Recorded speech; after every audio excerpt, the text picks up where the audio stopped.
Ang tugatog ng buhay. Kabanata 768. Tapos na ang laban. Noon lang lumingon si Alex para tignan. Natagpuan niya ang isang kabataang babae na nakatayo sa mga tuktok ng puno na parang isang matapang na babae. Nakasuot siya ng itim at mukhang nasa early 30s. Mukha siyang maislan at bilugan, isang tiyak na walang katulad na kagandahan sa henerasyong ito. Maliban, ang kanyang mga ekspresyon ay napakalamig. Salamat sa pagtulong mo sa akin, Senior. Sa hindi inaasahang pagkakataon, binanggit ng babae at diretsyong pinaputukan siya ng palaso. Ang mabilis na kumikinang na golden feathered arrow ay pinahiran ng siksik na chi habang tumutusok ito sa hangin.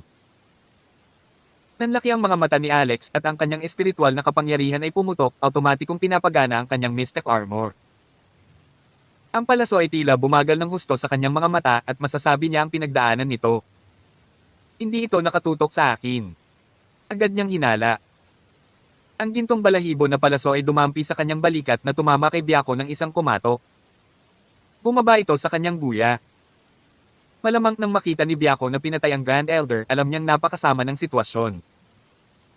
Untik na siyang makatakas na taman lang ng pana ng babaeng nakaitim. Pagkatapos bumagsak siya sa lupa. Zoe! Tinawakan ni Alex si Zoe at masasabi niyang masama ang kalagayan nito. Ang paggamot na kailangan niya ay hindi na maantala pa. Sa kabaligtaran, si Hailey ay nagkaroon lamang ng putol na paa. Nabulok man ang buong tuhod niya, tiwala siyang mapapagaling pa niya ito. Gayunpaman, nataman ang ulo ni Zoe. Kung isa sa alang-alang kung gaano siya kabata, walang oras na sayangin. Senior, para mailigtas ko siya, kailangan ko siyang iligtas kaagad. Maaari ka bang tumayo para manood sandali? Tanong ni Alex sa batang babaeng mamamana na hindi pa nakakababa sa puno. Bagamat hindi niya alam kung sino siya, malamang na hindi siya kaaway dahil tinulungan siya nito. Higit sa lahat, nakaramdam siya ng kakaibang pagkakakilala sa pagitan nila. Kaya lang hindi niya maalala kung saan niya ito naramdaman noon. Kadalasan, mahirap kalimutan ang napakalamig na kagandahan ng antas na ito. Ngunit kahit nasaliksikin ang lahat ng kanyang alaala, si Alex ay hindi pa nakakita ng ganoong tao. Ito ay kakaiba. Sige. Nagsalita ang dalaga. Malinaw at malamig ang boses niya pero maganda ang pakinggan. Parang mabubuntis ang tenga mo kapag narinig mong sinabi niya. Pagkatapos niyang magsalita, nakita ni Alex ang kanyang katawan na bahagyang bumagsak sa lupa kahit hindi siya gumagalaw. Siya ay lumutang pababa sa lupa na parang isang tunay na misteryosong nilalang tulad ng isang Diyos na bumababa sa mortal na kaharian. Binigyan siya ni Alex ng matalim na tingin saka tumakbo ng mabilis sa bilya kasama si Zoe na ligtas sa kanyang Amos. Hindi nagtagal, ginamit ni Alex ang sarili niyang dugo para gumuhit ng 32 Zarbeco anteng-anteng sa lupa at maingat na inilagay si Zoe sa gitna nila. Ngunit nang akma na niyang buhayin ito, lumalangoy ang pagkahilo sa kanyang ulo. Hindi maganda. Dumating na ang mga kahihinatnan ng puwersahang pagpapabuti ng aking antas. Biglang bumilis ang tibok ng puso ni Alex sa kanyang dibdib. Sa totoo lang, hindi siya lubos na sigurado kung gaano kalaki ang magiging backlash. Pero sa sumunod na segundo, nakaramdam siya ng matinding pananakit sa kanyang mga organo na para bang kinikilos at pinaikot-ikot. Pagkatapos tumibok ang kanyang puso at bumuhos ang isang alon ng sariwang dugo, isa na hindi niya makontrol. Blarg! Agad siyang tumalikod, hindi pinayagan ng dugo na sirain ang Zarbeco talismans na kanyang iginuhit. Mabilis ding bumababa ang chi sa kanyang katawan. Nagmamadali siyang kumuha ng isang dakot ng blood pulse at nilunok ang mga ito bago pinalamutian ang kanyang espiritual na kapangyarihan at ipinutok ito patungo sa mga anteng-anteng sa lupa. Zarbeco Rejuvenation, buhayin. Sa labas, narinig ng dalaga ang paggalaw at nagmamadaling pumasok. Nang makita niya si Alex sa ganoong kalagayan, natigilan siya. Sumigaw siya sa malamig na boses, naghahanap ka ba ng kamatayan? Nasa ganyan ka na pero naglakas loob ka pa ring magligtas ng mga tao. Hindi siya pinansin ni Alex. Kailangang maging maayos si Zoe kung hindi, madama niya ang pagkakasala na kumakain sa kanya sa natitirang bahagi ng kanyang buhay. At hindi niya kayang harapin si Charles o si Hailey. Nang makitang itinulak pa rin ni Alex ang sarili, tinapakan ng dalaga ang paa at kinagat ang mapupula at matambok na labi. Pagkatapos inilagay niya ang isang palad sa kanyang likod at isang malawak na alon ng walang kapares na espiritual na kapangyarihan ang galit na bumulwak sa katawan ni Alex. Gulat si Alex baka sa mukha niya ang hindi makapaniwalang paglingon niya sa dalaga. Talagang malakas ka sa cultivation, senior. May. Nagkita ba tayo sa isang lugar? Kabanata 669. Sinundan siya ng malamig na mga mata ng babaeng nakaitim ng ilang segundo bago niya ibinuka ang kanyang bibig. Nakita. Pero, hindi mo pa ako nakikita. Ha? Natigilan si Alex. Pero noon kritikal na ngayon si Zoe. Ang mga anting-anting ng Zarbeco ay tila nabuhay na bumubuo ng isang makinang na pulang bakas ng dugo at nagmamadaling pumasok sa kanyang maliit na katawan. Ang mga beleng tadyang at ang mga sugat sa kanyang katawan ay nagsimulang magsara sa harap mismo ng kanilang mga mata.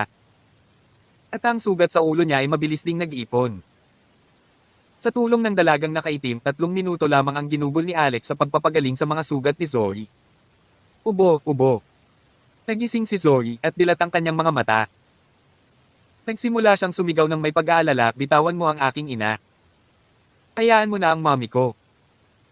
Nanatili pa rin ang mga alaala ng batang babae nang ang kanyang ina ay itinaas sa ere ni Terence.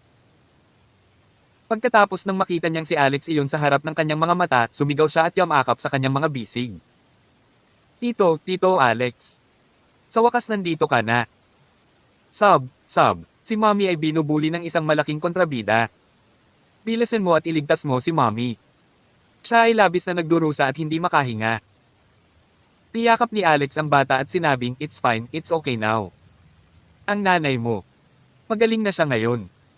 Tanong niya sa parang bata niyang boses, nasaan si mommy? Nasa labas siya, pupunta ako. Panimula ni Alex. Pero bago pa man siya makatapos magsalita ay naubusan na si Zoe. Gayunpaman, ang bangkay ni Terence ay nakahiga pa rin sa labas.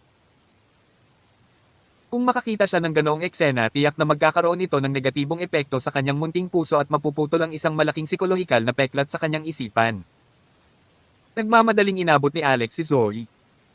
Ngunit masyadong matindi ang backlash na naramdaman niya. Hindi lang niya nahuli si Zoe, nadulas pa siya at nahulog sa lupa. Ang dalagang nakaitim ang kumilos, bahagyang tinapik ang acupoint ni Zoe at pinatulog siya. Nang makitang magagamit pa rin ang mga anting-anting ng Zarbeco sa lupa, tinanong niya ang dalaga kung maaari niyang dalhin sa labas si Hailey, na nahimite, para magamot niya ito. Malamig na ngumuso ang dalaga.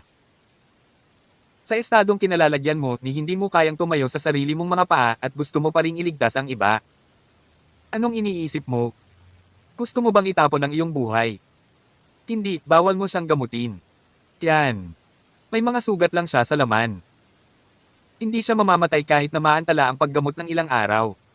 Then, will treat her a little bit first. Kung hindi, mag-iiwan ito ng peklat at mawawalan ng silbi ang kanyang binti. Normal na kahilingan iyon. Hindi niya inaasahan na bigla na lang manunuya ang dalaga. Bakit ka ba kinakabahan? Baka naman in love ka sa kanya. She's my F.King sister. Paano ito naging posible? F.King sister. O isang kapatid na babae na iyong nililigawan. Alin ito? Ilang sandali pa ay binigyan ni Alex ng kakaibang tingin ang dalaga. Naiisip niya na ang dalagang ito ay kamangha-mangha at ang pangunahing punto ay na siya ay dumating upang iligtas siya sa isang kritikal na sandali. Nagpapasalamat siya sa kanya, ngunit habang nagsasalita siya, tila napakasakit ang kanyang mga salitang hindi komportable sa sinumang makakarinig nito. Ang mahalagang punto dito ay hindi siya pamilyar sa kanya. Sa ilalim ng tingin ni Alex, lumabas ang dalaga at pinapasok si Hailey. Ngunit sa sandaling iyon, ang 3 babae mula sa pamilya Stormer ay dumating din sakay ng isang puting Mercedes-Benz na nagmamadali. Bumaba lahat sina Dai at Zyla at Carrie sa sasakyan, natulala sa itsura ng Vilya. Pagkatapos ay pinagmasdan nilang mabuti ang bangkay ni Terence bago nagulat si Zyla, si Terence Coleman iyon, ang dakilang elder ng pamilya Coleman. Patay na siya. Hobby. Si Dai ay higit na nag-aalala kay Alex, agad na luminggalinga sa paligid upang hanapin siya bago tumakbo sa Vilya. Nang makita niyang buhay pa si Alex sa loob, nakahinga siya ng maluwag. Hobby. Salamat sa Diyos at ayos ka na. Tawag. I pray. I-click. I subscribe kwentong nobela. Kabanata 670. Dai. Bakit ka nandito? Tanong ni Alex. Nag-alala ako sa'yo. Nakita ni Daya si Hailey na nakahandusay sa pormasayon sa lupa. Alam niya ang tungkol kay Hailey kung saan niya ito nakilala noon at alam niya na si Hailey ang diyosa ni Alex.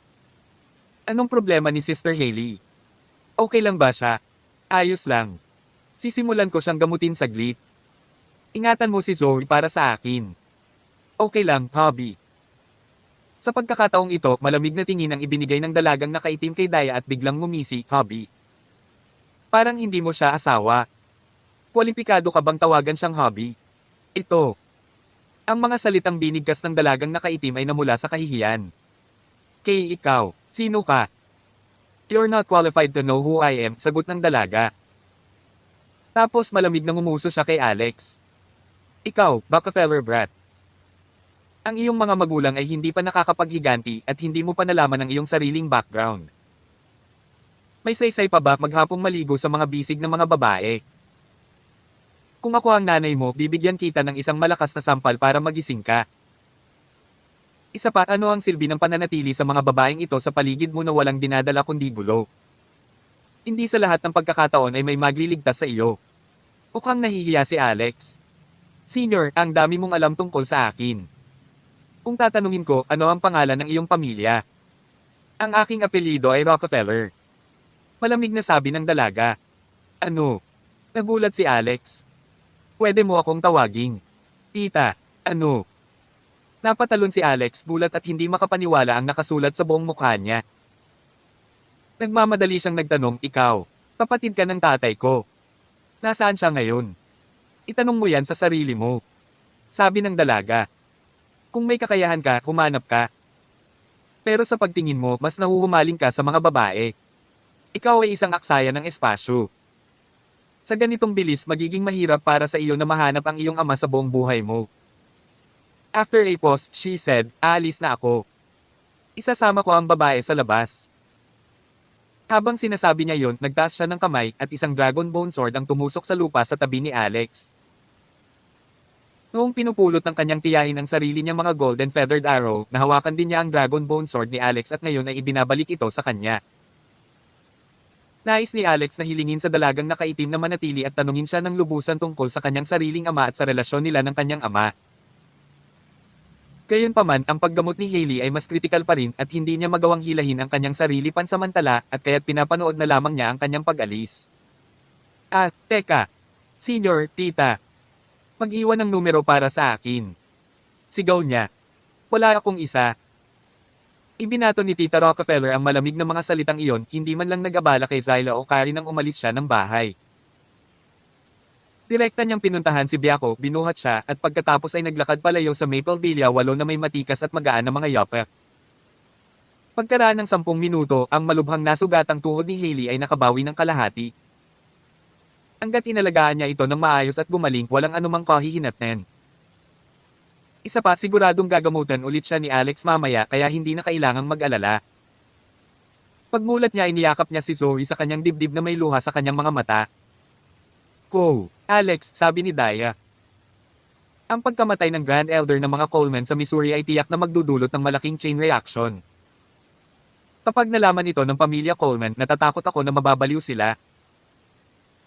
Gusto niya sana siyang tawaging hubby, ngunit matapos siyang parusahan ng Tita Rockefeller na iyon, bigla siyang nahiya na tawagin siya ng ganoon. Ang Missouri Colemans. Nagdilim ang mukha ni Alex. Si Terence Coleman ay dumating hanggang sa kanyang pintuan, nagbabanta na papatayin ang kanyang buong pamilya.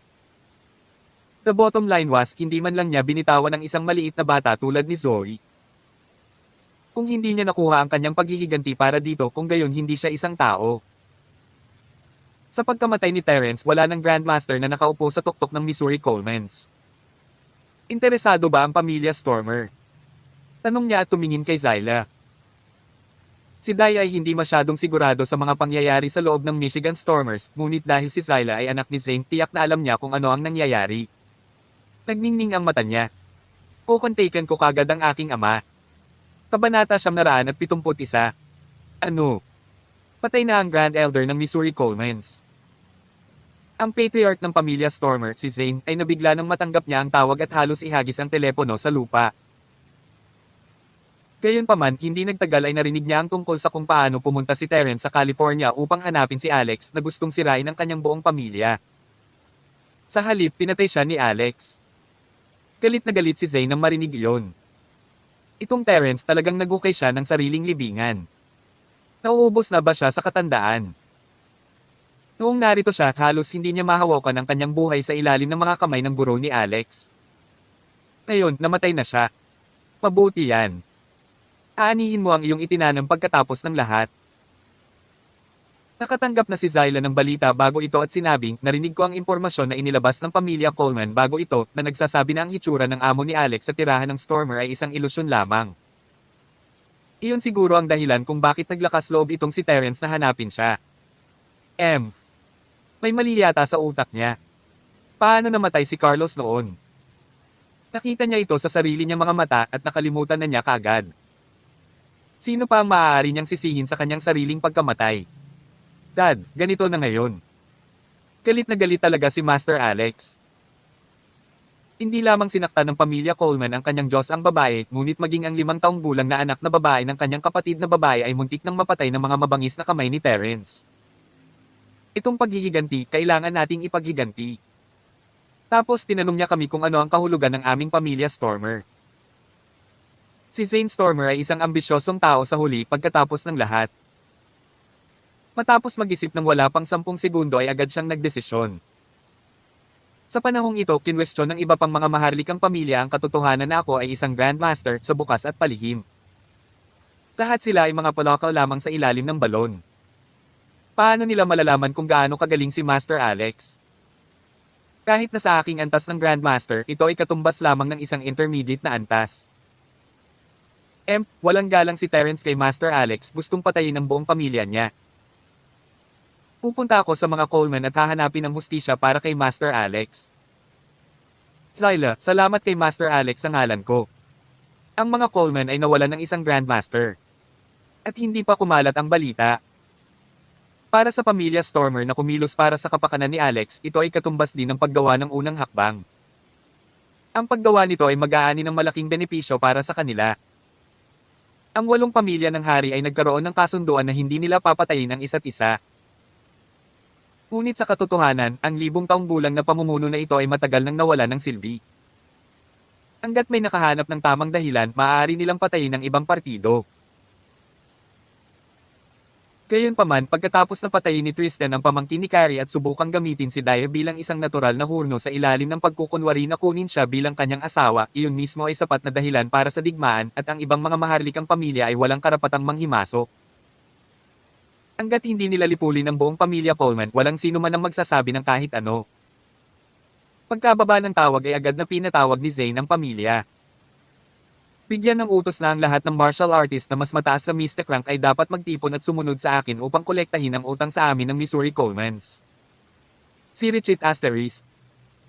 Samantala, sinabi ni Alex kay Carrie, Tita, kailangan kong humingi ng pabor sa iyo. Maaari mo bang malaman ang isang bagay para sa akin sa loob ng 1 oras? Saan nakatira si Tristan? Dapat nasa California siya ngayon. Tumanggo si Carrie. Huwag kang mag-alala. Ito ay isang maliit at madaling hawakan. Aalamin ko kung nasaan siya in less than an hour. Wala siyang reklamo tungkol sa pagbibigay ni Alex ng mga tagubilin sa kanya at positibong tinanggap ang mga ito.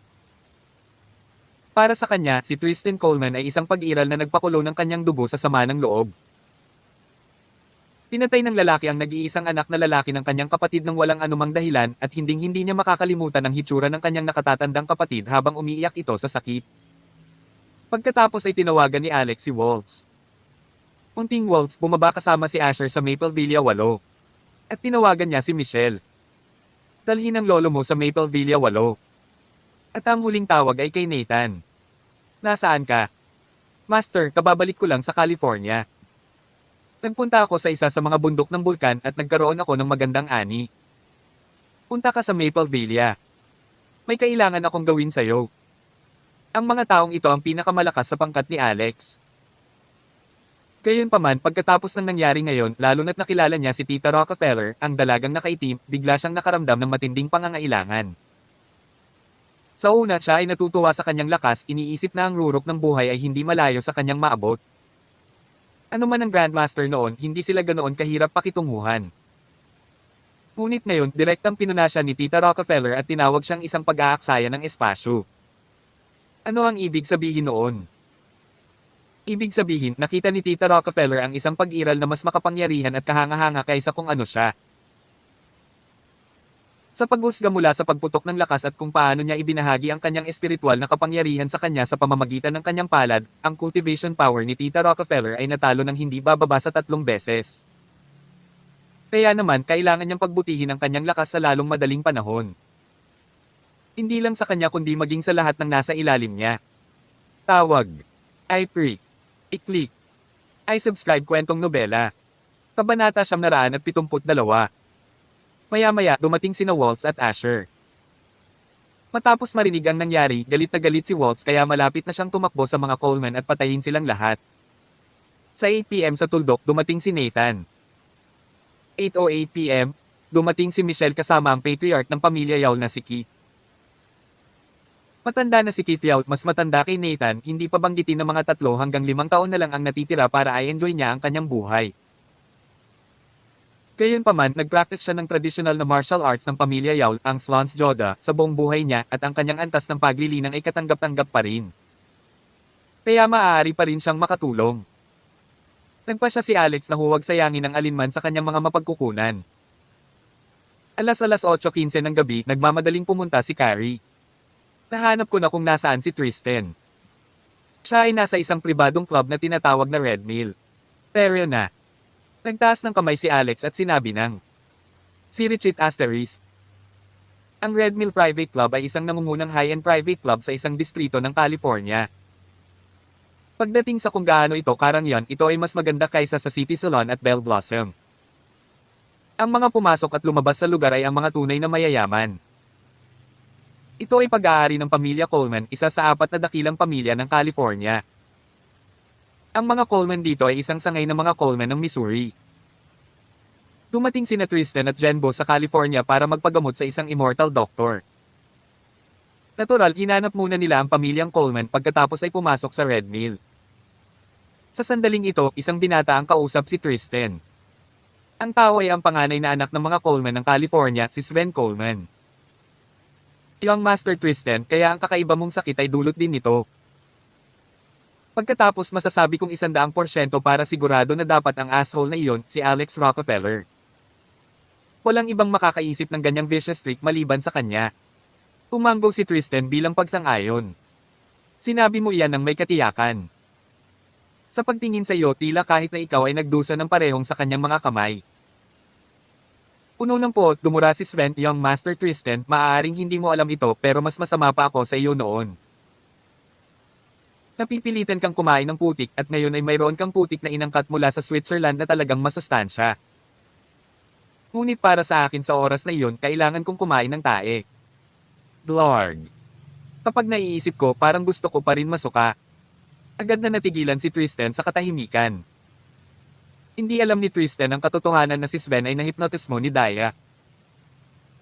Ang pangunahing dahilan ay na ang Missouri Colemans ay ang kanilang mga mata sa Sven sa oras na iyon at kailangan upang panatilihin ang pabor na iyon sa kanya. Kung ang isang nakakahiyang bagay ay lumabas at batay sa kung gaano kapuri-puri ang mga Missouri Coleman, tiyak na hindi na nila siya gusto. At kaya itinago ito ng California Colemans hanggat maaari. Pero iba na ngayon. Si Tristan ay nabuli din ni Alex sa parehong paraan. Sila ay mga kasama sa armas na nagkaroon ng parehong mapait na karanasan at ang kanilang pagsasama ay mas malalim kaysa sa iba. Iyon ang dahilan kung bakit hindi siya nagdalawang isip na sabihin iyon. Oo nga, nang marinig ni Tristan ang mga salita ni Sven, bumalik ang pakiramdam ng balanse sa kanyang puso. Lumalabas na hindi lang siya ang nagdurusa sa gayong paghihirap. May isang tao doon na mas masahol pa sa kanya. Nagpatuloy ang pagmumura ng dalawa kay Alex pagkatapos noon. Tinapik ni Tristan ang balikat ni Sven at sinabing, "Don't worry, Sven." Isinama ng Grand Elder si Biako para mahuli ang Rockefeller brat na iyon. Dapat makita natin siya kaagad. Pagkatapos niya akong pagalingin, makikipagdeal kami sa kanya. Okay, sabi ni Sven. Hindi na ako makapaghintay na gusto ko siyang kumain ng aso at pusa pagkatapos ay itapon siya sa isang hukay ng dumi at lunurin siya dito tulad ng piraso ng She Asterispi niya. Umiling si Tristan. Hindi mo siya mapapatay. May silbi pa rin sa kanya ang mga Coleman. Ha? Hindi ba yun magiging madali para sa kanya? O tama, may asawa ang bastos na yun, nakakahiwalay lang niya ilang araw na ang nakakaraan. Ngunit alam ko na ang Rockefeller brat ay may malalim na relasyon sa babaeng iyon at ang kanyang biyenan ay ang isa na puwersahang naghiwalay sa kanila. Speaking of his wife, isa siyang walang katulad na kagandahan sa buong California. Maging ang kanyang hipag at biyenan ay nakamamanghang. Young Master Tristan, bakit hindi natin hulihin ang tatlong babaeng iyon at pahirapan at ipahiya sila ng husto sa harap niya? Naningkit ang mga mata ni Tristan. Iyan ay isang magandang ideya. The moment na sinabi niyang bumukas ang pinto ng kwartong kinaroroonan nila, pumasok ang isang grupo ng mga tao. Ang nangunguna sa grupo ay walang iba kundi si Alex. Kabanata 973. Ha? Bakit ikaw? Habang pinag-uusapan ni Tristan at Sven kung paano pahirapan at hiyain ang tatlong babae mula sa pamilya ng dating asawa ni Alex, hindi nila inaasahan na dadalhin niya ang kanyang mga tao at papasok sa club. Ano pa, sa loob ng silid, nagsagawa sila ng isang lihim na talakayan. Napasigaw silang dalawa sa gulat. Paano ito naging posible? Joke ba ito? Hindi ba nagpunta ang Grand Elder at si Biako upang mahuli siya? Paano pa siya magpapakita dito? Nasaan noon ang dakilang matanda? Hindi kaya hindi sila nag-cross ang landas? Sa sandaling iyon, isang maganda at matangkad na babae na nakasuot ng high-waisted traditional na damit at puting takong ang sumugod kasama ang isang grupo ng mga security guard ng club sa likod niya. Ang babae ay dumiretso sa harapan ni Sven at iniyuko ang kanyang ulo bago sinabing, "Young Master," ang hamak na ito ay nagkaroon ng sandali ng kapabayaan at pinahintulutan ng grupong ito ng mga tao na pumasok na iniistorbo ang dalawang Young Masters. Ang hamak na ito ay nagkasala. Mangyaring iwanan ang basurang ito sa hamak na ito upang harapin. Ang pangalan ng babae ay Sophia Helton at siya ang taong namamahala sa Red Mill, isang lapdog na pinalaki ng mga Coleman ng California. Sa sarili niyang karapatan, medyo may kakayahan din siya. Mula elementarya hanggang high school, palagi siyang pinipili bilang campus belle. Pagkatapos niyang magtapos sa isang paaralan ng Ivy League, siya ay pinili ng mga Coleman ng California upang patakbuhin ang pribadong club na ito. Sa lugar na ito, tila naging reyna ng lipunan. Palagi siyang nag-oorganisa ng mga high-end cocktail party para manalo sa iba't ibang puwersa para sa pamilya Coleman.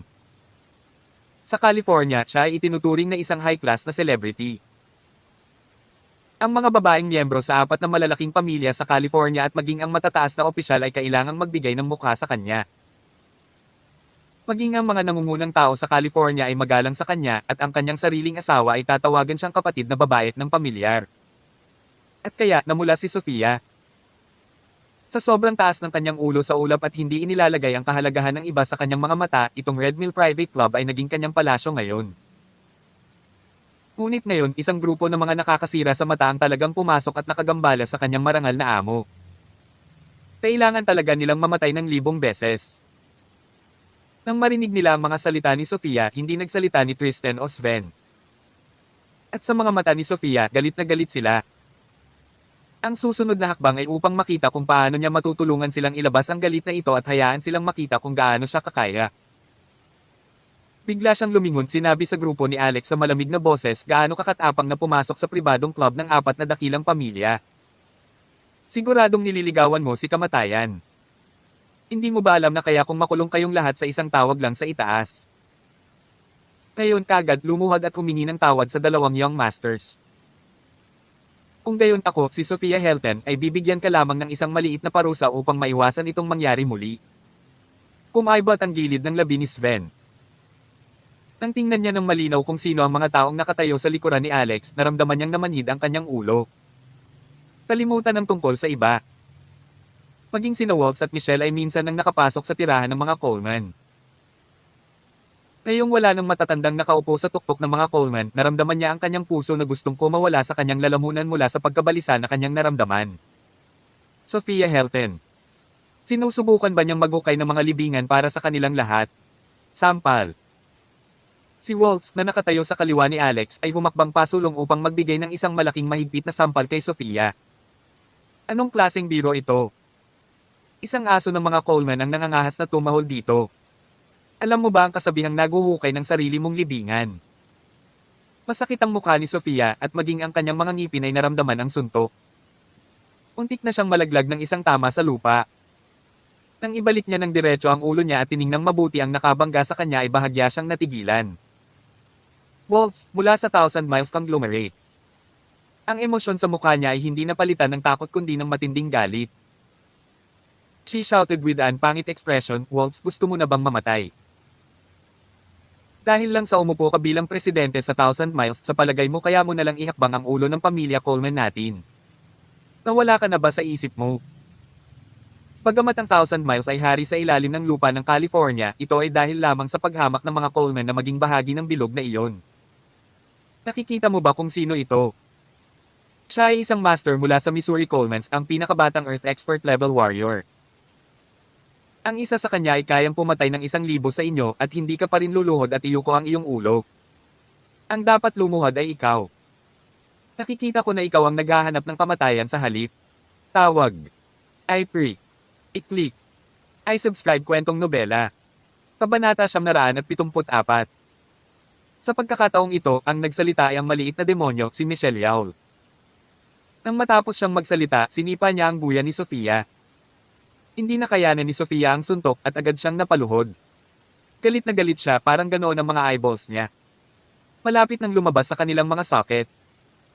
Binibuli ba siya ng dalawang babaeng ito sa sarili niyang teritoryo? Saan niya kaya ilalagay ang mukha niya ngayon? Nang tingnan niya ng malinaw ang hitsura ni Michelle, muli siyang natigilan. Michelle Yaul. Ang lakas ng loob mong suntukin ako. Ano ang ibig sabihin nito?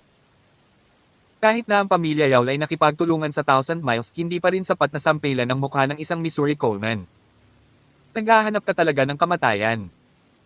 Bilang isang social queen, di kakaunti ang mga taong hindi niya nakilala. Gayunpaman, hindi mahalaga kung ito ay si Waltz o si Michelle, alinman ay hindi gaanong mahalaga sa kanyang mga mata. Hindi may kumpara ni Thousand Miles kung ano ang mayroon sila at ang pamilyang Yaul ay nasa pinakababa sa 4 na malalaking pamilya. Pangalawa ang pamilyang Coleman, ngunit pangalawa lamang sa pamilyang Summers. Sa likod ng mga Coleman ay naroon din ang mga Missouri Coleman at iyon ang malaking pumatay dito. Sampal, sampal, sampal, sampal. 4 na sampal ang ipinabot ni Michelle sa mukha ni Sofia. Hindi niya pinigilan ang kanyang lakas. Nang dama po ang ika-4 na sampal, tumalsik si Sofia ng isang subo ng dugo pati na rin ang 7 hanggang 8 ngipin. Pakiramdam niya ay manhid ang buong ulo niya sa isubog na ang baga niya sa galit na nararamdaman. Siya ang marangal na may-ari ng Red Mill at ganito ang trato sa kanya. Sa napakaraming ngipin na nawawala, paano niya ito papalitan?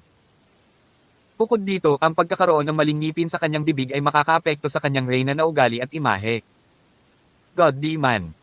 Grace Michelle Yaul. Pulag kayong lahat. Hindi mo ba nakikitang binubugbog ako? Magmadali at itapon ang lahat ng basurang ito. Ibagsak silang lahat at baliin ang kanilang mga binti. Lalo na itong dalawang babaeng ito. Gusto kong yukit ang salitang bitch sa kanilang mga mukha. Misteryosong sigaw ni Sofia sa grupo ng mga security guard. Gayunpaman, hindi niya namalaya na ang mga gwardya ngayon ay parang mga daga na nakakita ng pusa nang tumingin sila kay Waltz. Para sa kanila na hindi pa lumingon at kaagad na mataas ang buntot na lumabas dito ay sapat na. Sinundan ng mga security guard na ito ang ama ni Sven, si Hyder, upang harangin si Alex minsan. Sa huli, mahigit 20 balig buto si Hyder, nawasak ang kanyang energy core at nawala ng ilang tao. Pagwala. Malumanay na binitawan ni Alex ang mga salita. Nagkatinginan ng mga security guard sa loob ng 2 segundo bago agad na naghiwa-hiwalay ng walang sabi-sabi. Wala nang mas mahalaga kaysa sa kanilang sariling buhay. Lahat kayong walang kwentang aso. Ano ang pinakain sa iyo ng pamilya Coleman? Bakit hindi ka mamatay para sa kanila? Bumalik ka dito. Sigaw ni Sofia. Oh, ang ingay. Casual na ikinaway ni Alex ang kanyang kamay at isang sampal ang damapo sa mukha ni Sofia na tinulak siya sa lupa. Ngunit sa babaeng nasa lupa, nakaharang na siya ngayon sa daan. Sabi ni Asher, ipaubaya mo siya sa akin. Nagtitiis na ako sa babae ng matagal. She's been displaying such hypocritic behavior for a long time, acting so superiorly kahit lapdog lang siya. Kailangan ko siyang turuan ng tamang leksyon. Itinaas ni Alex ang kanyang mga mata at sinulyapan ang nakalantad na mga hita ni Sofia pagkatapos ay mabilis na tumingin kay Asher. Interesado ka ba sa kanya? Mabilis na sumagot si Asher, paano ito posible? Hindi ako. Hindi mahalaga. Ang pagbibigay pansin sa iyong katawan ay isang magandang bagay. Ipinanganak kang natural na mahina kung tutuusin. Sabi ni Alex. Walang masabi si Asher. Nang hilahin na ni Asher si Sofia, tumingin si Alex kay Tristan at Sven na nasa harapan niya at bigla siyang nawalan ng interes na magsalita. Ang pagkakaroon ng masamang pag-iisip sa tatlong babae mula sa pamilyang Essex na nagpapanggap na malakas ang lahat sa kanyang harapan. May sasabihin pa ba sa mga ganitong klase ng tao? Marahan niyang iwinagayway ang kanyang kamay. Sina Nathan, Keith, Waltz, Michelle, lahat ng apat na master ay sabay-sabay na bumaril. Kabanata 975. Medyo maganda pa rin ang pakiramdam ni Tristan sa kanyang sarili. Itinuring pa rin niya ang kanyang sarili bilang pinakabatang Earth expert sa buong Amerika. Kaya nang sumugod ang apat na matataas na master ng koponan ni Alex, binalak niyang ilabas ang laban hanggang sa dumating ang kanyang ama. Mas mabuti kung ang Grand Elder, si Terence, ay sumama rin sa kanya. Dahil tahimik niyang nadial ang numero ni Abel kanina habang hinuhukay ni Sofia ang sarili niyang libingan, kaya lang hindi siya nakapasok ay bumibili siya ng mas maraming oras. Gayunpaman sa kanyang pagtatantya, kakailanganin pa rin ni Abel ng halos 10 minuto bago siya makarating. Hindi niya alam na bawat kilos niya ngayon ay nakita ni Alex.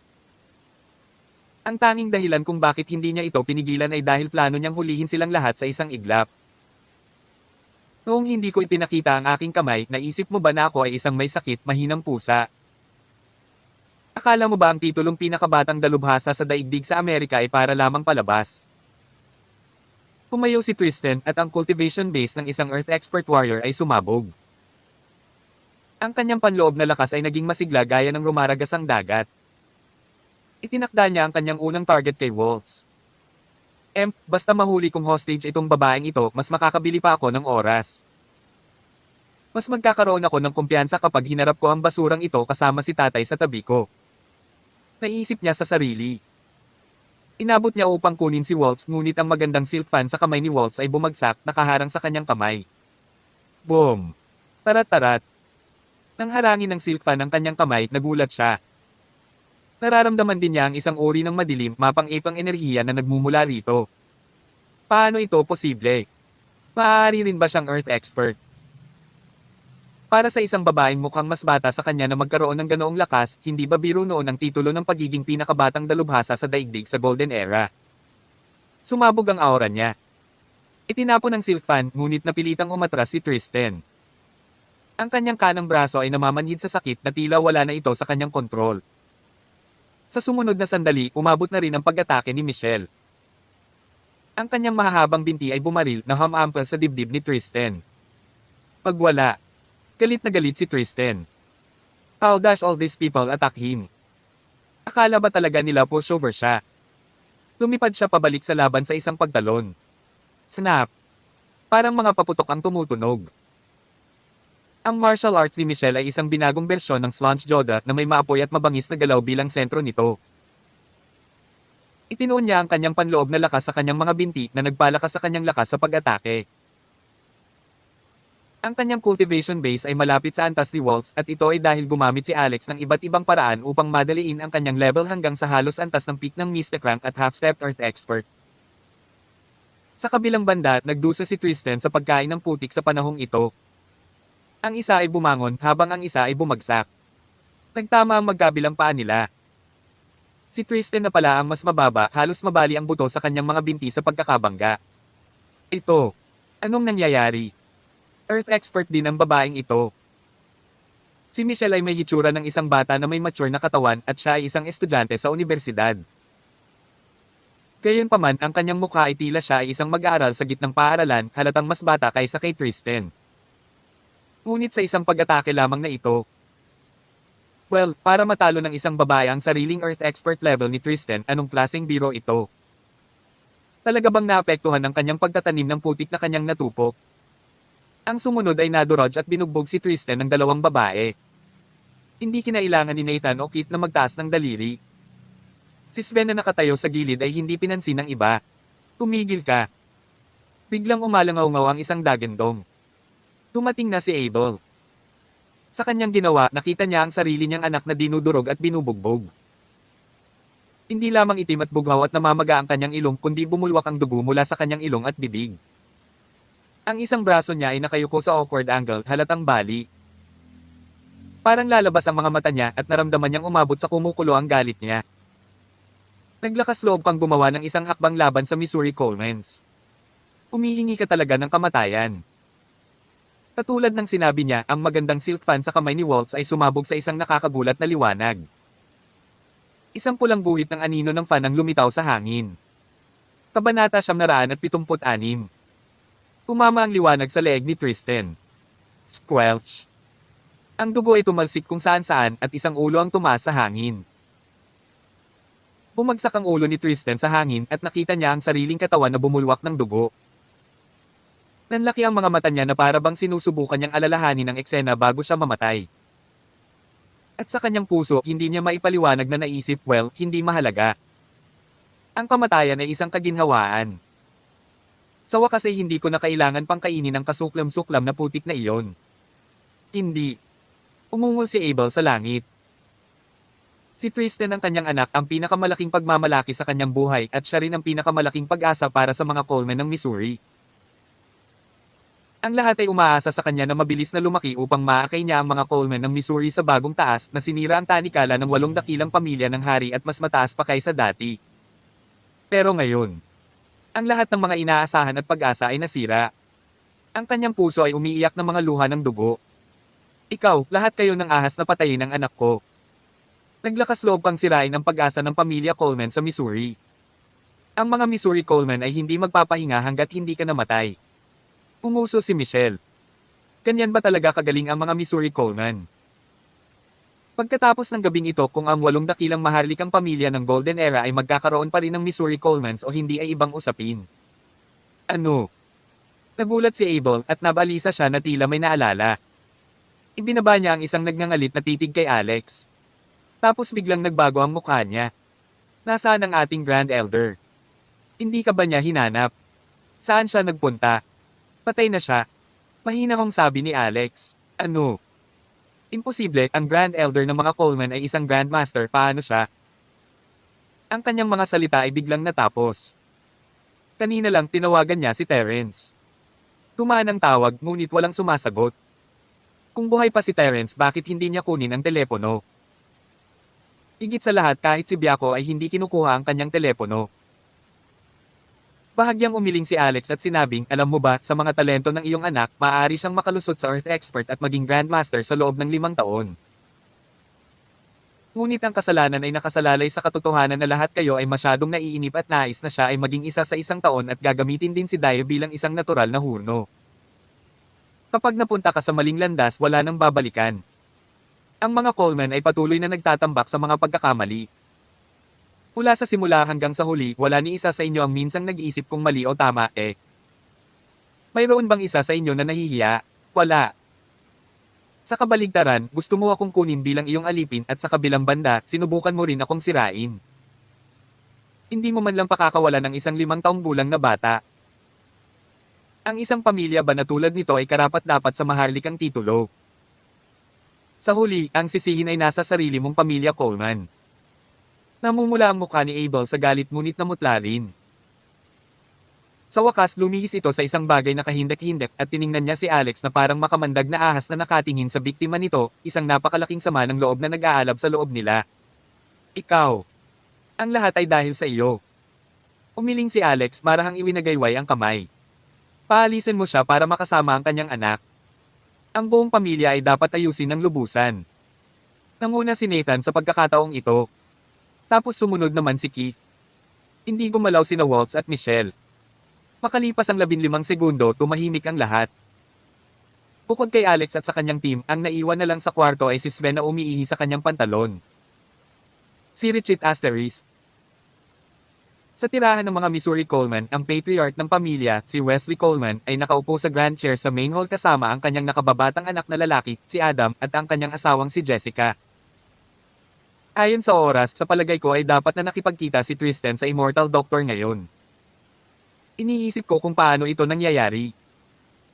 Itay, tumawag si Elder Brother bago ito at binanggit na ang Immortal Doctor ay ibang tao. Ngunit ang Grand Elder ay lumabas mismo upang makatiyak at makatitiyak tayo. Hintayin natin ang magandang balita ng paggaling ni Tristan. Natawa si Wesley at sinabing sa pagkakataong ito kapag gumaling na siya, hayaan siyang magsanay at maglinang ng may kapayapaan ng isip. Hindi na kailangang maghanap ng anumang natural na pogen. Pahirapan ito sa loob ng 5 taon at siguradong makakapasok siya sa rank ng Grandmaster. Pinakamainam na maging mabagal at maging matatag ngayon, baka iba pang mga isyo ang lumitaw. Maya-maya lang isang booming voice ang dumating mula sa labas ng pinto. Ang iyong apo, Tristan Coleman, ay hindi na babalik. Kabanata 977. Nagulat si Wesley, Adam, at Jessica sa boses. Ang dalawang lalaki ay dalubhasa sa martial arts at kahit na si Wesley ay isang matandang lalaki, mas matanda sila, mas masigla ang kanilang panloob na lakas. Ngayong siya ay nasa 70 taong gulang na, siya ay nasa antas na ng Advanced Earth Expert. Sayang lang at wala na siyang pag-asa na maging Grandmaster. Para naman kay Adam, siya ay nasa Beginner Earth Expert rank. Nang marinig ng dalawa ang boses, agad nilang nalaman na ito ay isang master na dumating na kumakatok. Ang dagandong ay katulad ng sa isang leon na puno ng malakas na panloob na enerhiya. Pamukol at masakit ang eardrums ng mga taong nakarinig nito. Isang buzz ang pumuno sa kanilang isipan. Ang kanilang mga mata ay tila nakakita ng mga bituin. Umuungol. Mabangis na tinapakan ni Wesley ang kanyang paa at umalangaw-ngaw ang isang dagandong na parang silanggong. Nilagyan din ito ng malakas na panloob na enerhiya upang mabawi ang pisikal na kakulangan sa ginhawa na dulot ng huling dagandong at mapawi ang panloob na enerhiya na nakakabit dito. Sino to? Gamit ang mga hocus-pocus at panlilinlang na ito. Lumabas ka dito. Sigaw ni Wesley sa langit. Bakit ang lakas ng sigaw mo? Parang hindi ako bingi. Nang marinig yun, dahan-daang pumasok ang isang matandang lalaki. Ito ay si Zane Stormer, ang patriarch ng pamilya Stormer. Siya ay nag-iisa. Nagulat si Wesley. Older Stormer, bakit ka pumunta sa aming Coleman residence? Inawakan ni Zane ang mga braso sa likod niya at umiling. Ang pagtawag sa akin ng Old Stormer ngayon ay hindi nararapat. Sa pagkakataong ito, naparito ako dahil sa 3 bagay. Nalungkot ang mukha ni Wesley nang marinig iyon. Anong 3 bagay? Una, naparito ako upang ipaalam sa iyo na ang iyong anak, si Abel, ay patay na. Ano ang sinabi mo? Patay na rin ang apo mo, Tristan. Kalokohan. At saka patay na rin ang Grand Elder mo, si Terence. Lubusang nagbago ang mukha ni Wesley. Zane Stormer, lahat ng tao sa royal family ay nagsasabi na nakamit mo ang Grandmaster. The way I see it, I think that you've gone senile. Ang pamilya Stormer ay nasa dead end na ngayon. Imposibleng patay na ang Grand Elder ng pamilya Coleman. Isa pa rin siyang Grandmaster at mas malakas siya kaysa sa isang Grandmaster na kakapromote lang tulad mo. Todd. Kinuha ni Zane ang isang phone at binuksan ito sa kainihagi sa harapan ni Wesley. Sa screen, may isang larawan. Ito ang eksena ng pinatay si Abel. Tinitigan ito ni Wesley pagkatapos ay naubos ang lahat ng dugo sa kanyang mukha, naging maputlang puti nang mabilis niyang inagaw ang telepono. Kung titingnang mabuti, nanginginig ang buong katawan niya habang sumisigaw, Abel. Sino? Sino ang may kagagawan nito? Marami pa naman pagkatapos nito. Baka matapos mo to, sabi ni Zane. Kaya lumingon siya sa susunod at nakita niya ang isang dagwang ulo na tumutulo pa rin ng dugo. Ito ang ulo ni Tristan. Marahas na damilat ang matandang mata ni Wesley, nanginginig ang kanyang katawan dahil hindi niya ito kayang tanggapin. Meron pa, paalala ni Zane. Nanginginig ang mga kamay ni Wesley. Hindi na siya naglakas loob na pamiitik pa, natatakot siyang makita niya ang katawan ni Terence sa susunod at iyon ang isang bagay na hindi niya matanggap. Si Terence Coleman ang pundasyon ng pamilya Coleman, ang pinakamalakas na sandata na mayroon sila bilang kanilang huling linya ng depensa. Kung may mangyari man sa kanya, ito ay isang napakalaking problema. Sa wakas, ini-swipe ni Wesley ang kanyang daliri sa screen. Sa susunod na sandali, tumalon ang bangkay ni Terence sa screen at sumigaw si Adam habang biglang nagbago ang ekspresyon ni Wesley. Tumaas at bumagsak ng husto ang kanyang dibdib at sa sumunod na sandali, umubo siya ng bumulwak ng dugo mula sa kanyang bibig. Hindi niya ito kayang tanggapin. Misteryosong sigaw ni Adam, sino ang gumawa nito? Sino sa mundo ang gumawa nito? Nagdala ka ng kapahamakan sa iyong sarili at hindi ka mabubuhay. Sinaktan ng pamilya Coleman ang mga hindi dapat masaktan. Hindi mo ba natutunan ang iyong aral mula sa huling babala na ibinigay namin sa tirahan ng Stormer? Pagkaraan ng mahabang panahon, si Wesley, na ngayon ay mapula na ang mukha, ay nagsabi, Zane Stormer, may dalawa pang bagay. Ano sila? Tawag. I-pre. I-click. I-subscribe kwentong nobela. Kabanata 178. Sabi ni Zane, ang pangalawang bagay ay ang mangolekta ng dalawang utang. Ang una ay ang pamangkin ng aking manugang na pinatay ng apo mo, si Tristan.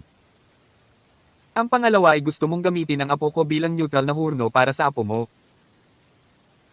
Kung hindi ko kukunin ang dalawang utang para sa pamilya Stormer, hindi mo ba iniisip na ang rango ng Grandmaster na hawak ko ngayon ang magiging pinaka-nakakatawang biro sa mundo?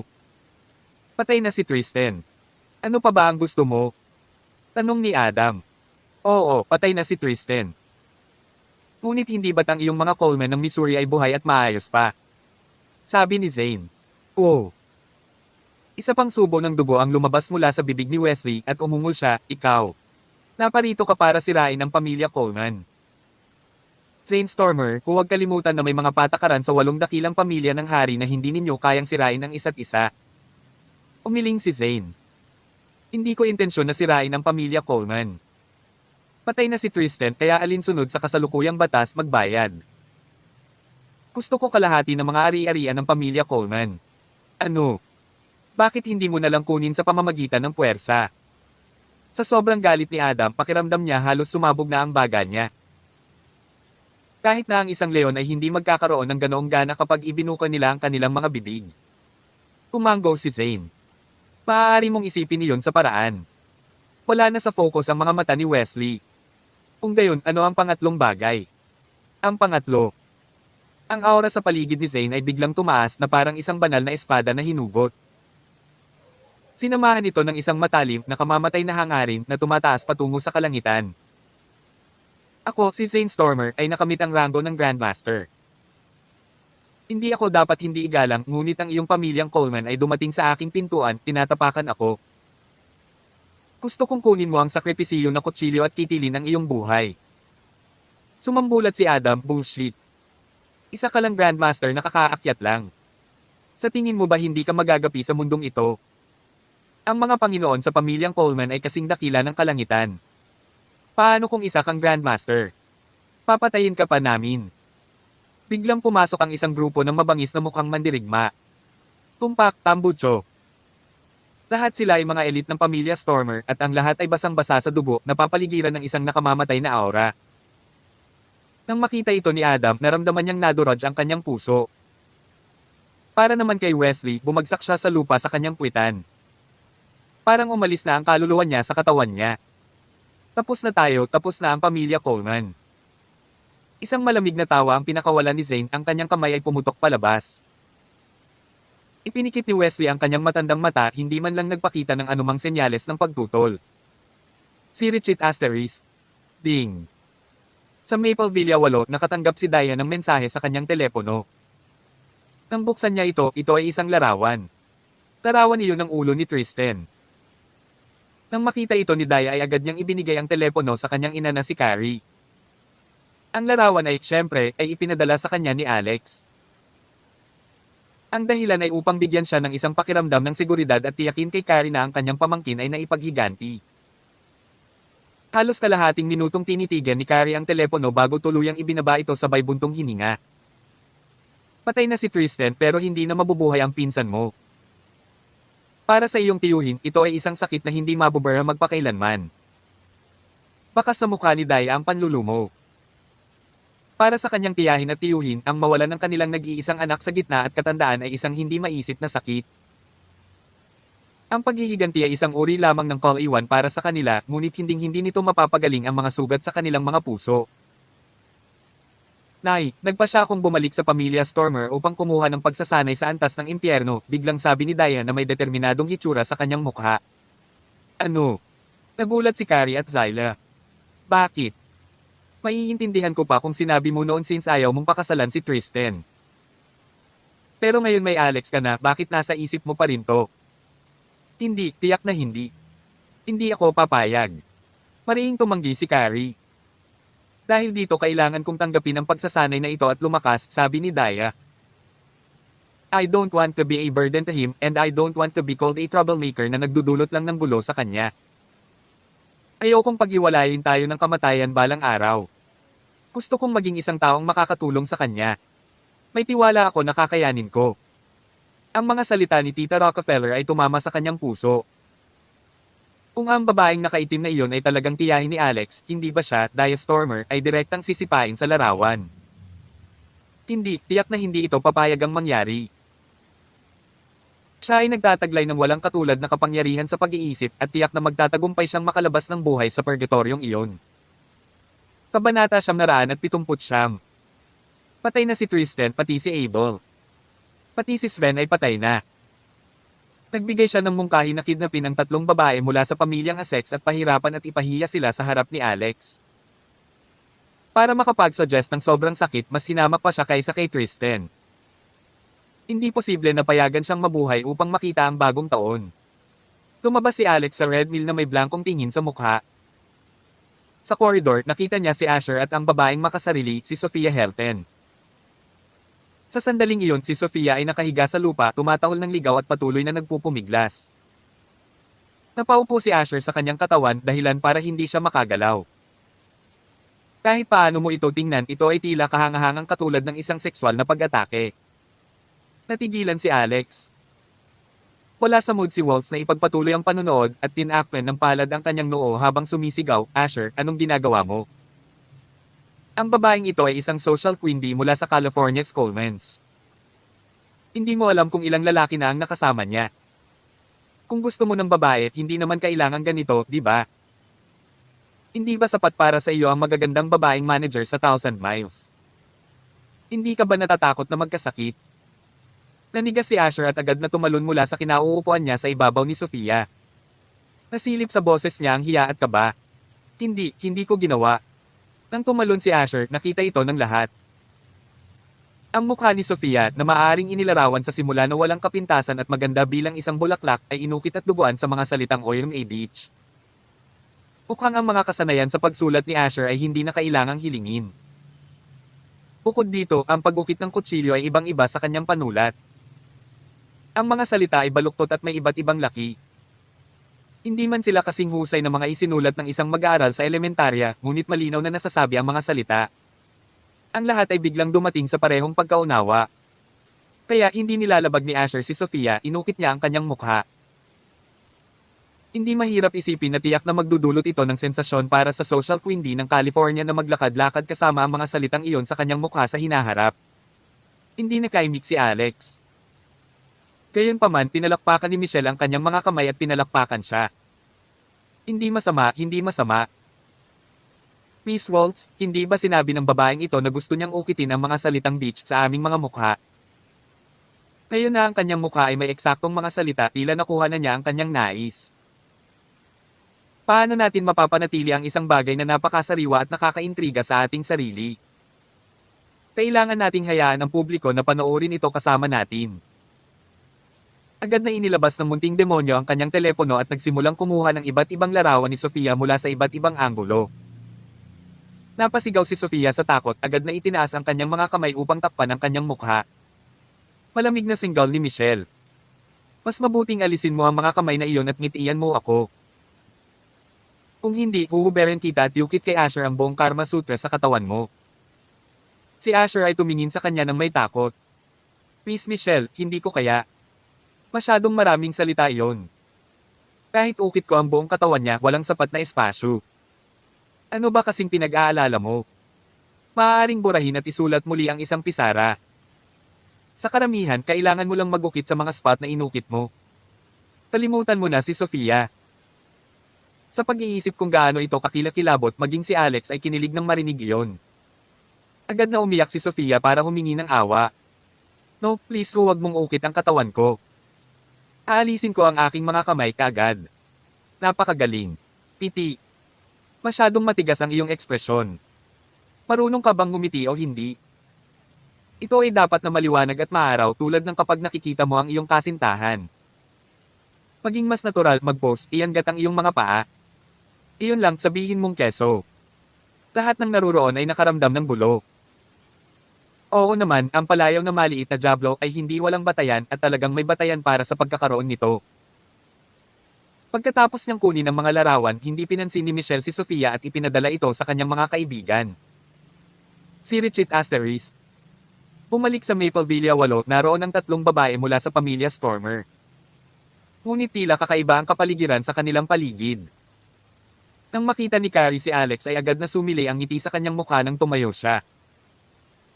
Matapos ilabas ang ilang walang kwentang papuri, hinailan niya si Alex palabas nang matapos ito at sinabing, "Magandang manugang, may hiling sa iyo si nanay." Hindi masyadong matanda si Carrie. Nakatira sa isang mayaman at marangal na tahanan tulad ng mga Stormer, ang kanyang hitsura at katawan ay napanatili ng maayos at mukhang mas bata pa siya kay Claire. Upang makapagsilang ng isang anak na babae tulad ni Daya, ang kanyang sariling mga gene ay kailangang maging malakas at hindi magiging mahirap para sa kanya na pumanaw bilang isang 30 taong gulang na babae.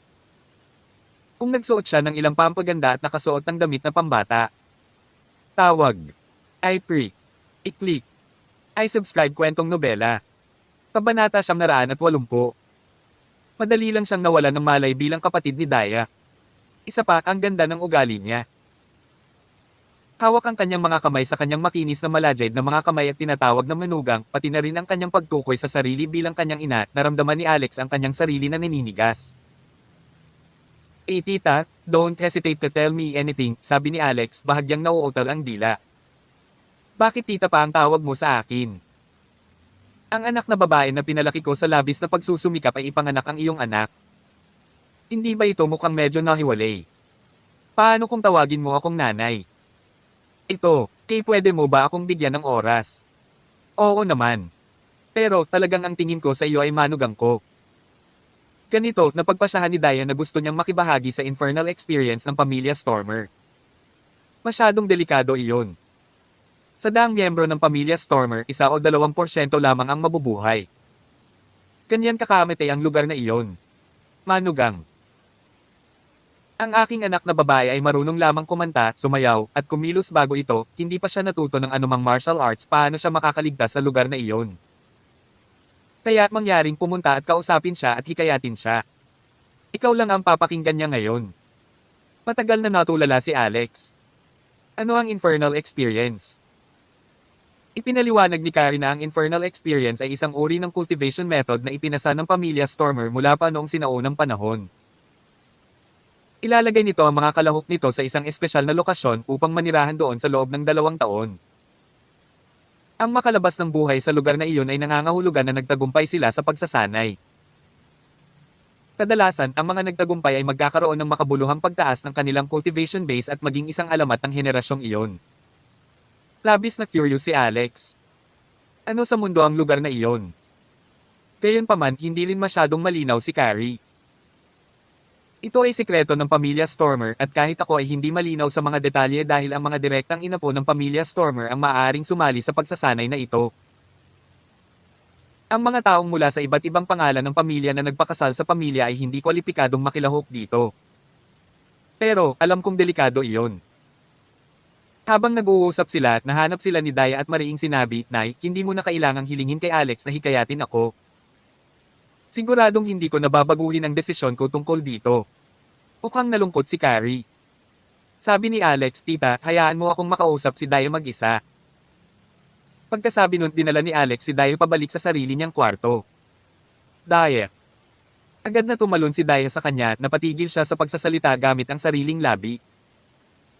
Bumuka ang kanyang mapupulang labi at mapusok niya itong hinalikan. "Huwag mo akong hikayatin. Mahalin mo lang ako. Pero. Walang pero. Focus, gusto kong mahalin mo ako ng seryoso." Susunod, ang temperatura ng silid ay tila tumaas ng ilang degree. Si Richie Asteris. Sa isang kilalang Californian cave, lumabas ang pamilya ni Claire at Adriana mula sa loob. Sa kanyang kaarawan, si Adriana ay hindi lamang kumain sa South Cali dining para sa hapunan, ngunit kumanta pa siya sa KTV ng 2 hanggang 3 oras. Nasa labas sila na nagsasaya hanggang pasado 10:00 ng gabi at nagsaya sila. Gayunpaman, dahil sa pagpupulong kay Alex at sa pamilya Stormer bago ito, nakaramdam ng sama ng loob si Claire. Umuso si Adriana, kitang-kita ang alak sa kanyang hininga, ate, pati ang anak mo, iba na. Umalis siya sa kalagitnaan habang kumakain at hindi man lang pumunta sa KTV. The way I see it, she doesn't have any heart to celebrate her aunt's birthday at all. Kailan pa naging abala ang kumpanya? Itong Essex Constructions. Kumita ba sila ng maraming pera? Si Claire mismo ay umiinom ng maraming inumin at sinabi niya anong kalokohan ng pera. Halos maubos na ang pamilya ngayon. Umawa si Adriana. Ikaw, isa kang tanga na nararapat dito. Kung hindi mo pinalis si Alex, ang iyong pamilya ay nakakuha ng ginto sa ngayon. Alinmang paraan, maganda ang resulta. Ngayon, ang aking anak na babae ay nagtatrabaho para kay Alex at nalampasan ang iyong pamilya sa pananalapi. Hindi mo ba naisip na nakagawa ka ng isang malaking pagkakamali? Sige, tumigil tayo dito para sa araw na ito. Lasing ka. Maghanap ng kapalit na driver. Hindi umiinom ng alak si Taylor kaya pinaandar niya ang kotse at pinauwi ang kanyang asawa at anak na babae. Nang si Beatrice ay naghahanap ng magsisilbing substitute driver nila, sinabi ni Claire, anong substitute driver? Kung sino man sa kanila ang makakita ng napakagandang mag-ina, sa tingin mo ba ay gugustuhin nilang samantalahin tayo?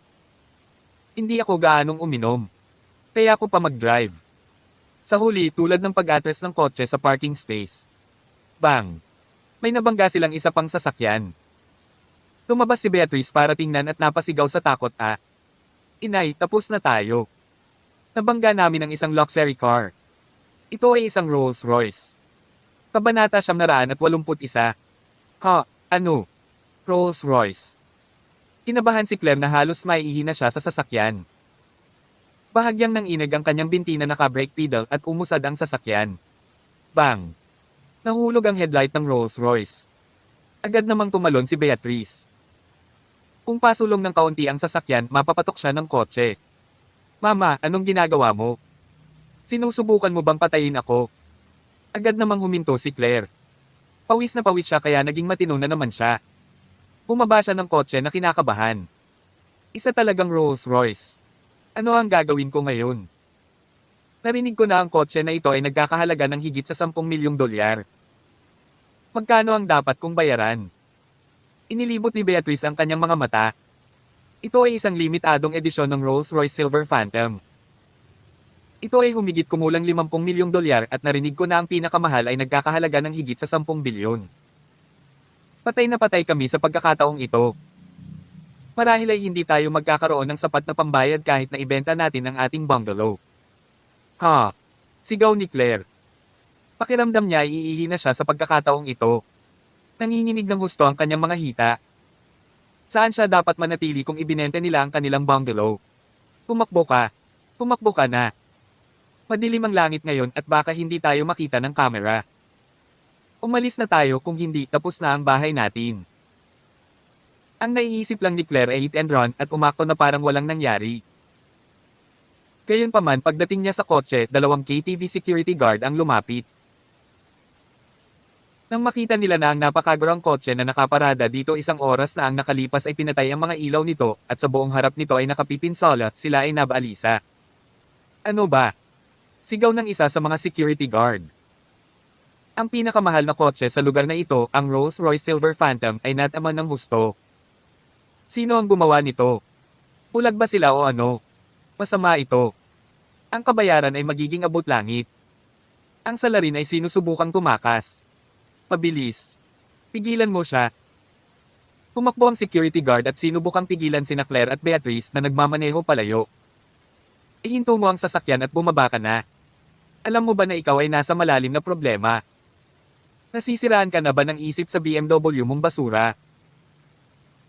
Ang iyong pamilya ay nagmamay-ari ng isip at iyon ang dahilan kung bakit ka naglakas loob na pindutin ang isang limitadong edisyon na Rolls-Royce Silver Phantom, tama ba? Naisipan mo pang tumakas. Akala mo ba talaga makakatakas ka? Isang hit and run ang magdadala sa iyo ng 3 taon sa bilangguan. Hindi mo ba alam iyon? Namutla ang mukha ni Claire. Hindi siya naglakas loob na bumaba sa kanyang sasakyan, natatakot na baka bugbugin siya ng mga ito.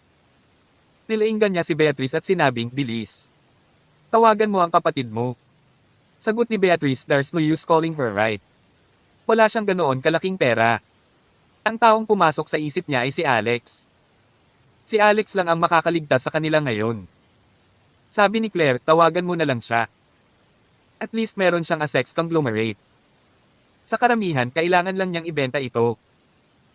Samantala, sinabi ng isa sa mga security guard, kilala mo ba kung sino ang nagmamay-ari ng kotseng ito? Ito ay pag-aari ng anak ni Frederick Duncan, ang pinakamayamang tao sa West California. Ang mga taong kasama niya ay pawang mayayamang young masters at kumakanta sa pinakamalaking VIP room sa KTV ngayon. Ipapaalam ko kay young master Duncan. Umalis ang isa sa mga bodyguard. Nabalisa sina Claire at Beatrice nang marinig ang boses. Walang ibang choice si Beatrice kundi tawagan agad ang kapatid. Samantala, kausap ni Dorothy si Alex. Noong huling nagkaproblema si Alex, nasabi niya sa pamamagitan ng mga salita nito na hindi ganoon kadali ang mga bagay. Nag-aalala siya sa kanya at tinawagan siya para magtanong. Paano niya nalaman na si Alex ang nasa ibabaw ni Daya sa sandaling ito? Nang matanggap ni Alex ang tawag, lalabas na ang puso niya sa katawan. Kailangan niyang huminto para sagutin ang tawag. Wala siyang choice kundi huminto sa kalagitnaan at tawagan. Si Daya naman ay kinusat niya ang kanyang mga mata. Matapos malaman na si Dorothy iyon sa kabilang dulo, gusto niyang maglaro ng kalokohan. Humapang siya sa harap ni Alex and she smirked. Tawag. I pre. I-click. I subscribe kwentong nobela. Kabanata 182. Nanginginig si Alex habang gulat na nakatingin kay Daya. Anong mali? Curious na tanong ni Dorothy mula sa kabilang dulo ng telepono. Ay, wala lang. Isa lang itong lamok. Lamok. Nataranta si Dorothy. Kung lamok lang iyon, hindi niya kailangang magkaroon ng ganoon kalaki na reaksyon. Gayunpaman, sinisikap siyang lapitan ni Beatrice. Gusto niyang baliwalain ito at hayaang ibaba si Beatrice, ngunit hindi niya ginawa. Sa halip, pinalitan niya ang kanyang linya. Anong nangyayari, sis? Busy ako ngayon. Kung tinawagan mo lang ako para yayain akong pumunta sa KTV, kalimutan mo na yon. Hindi, sis. Malaki ang problema natin. Parang maiiyak na si Beatrice. Anong problema? Ito ay ina. Nataman niya ang isang napakamarangyang Rolls-Royce Silver Phantom. Hindi gumagalaw ang sasakyan ng taong iyon. Patay na patay kami sa pagkakataong ito. Malamang hindi natin kayang bayaran ito. Si mama naman, uminom siya ng alak. Iyan ay nagmamaneho sa ilalim ng impluwensya. Gulong-gulo ang isip ni Dorothy. Baliw ba siya? Sasama ako ngayon. Pagkatapos noon, ipinagpalit niya ang kanyang linya pabalik kay Alex. Ang aking ina ay may problema at kailangan kong umalis ngayon. Ibaba ko muna. Anong klaseng gulo ang posibleng mapasukan niya? Maliit na problema. Sige. Mag-ingat ka sa pagmamaneho. Sige. Nang sa wakas ay natapos na ang tawag, tumingin si Alex sa ibaba upang makahanap ng isang napakasayang Daya. Daya, you've crossed the line.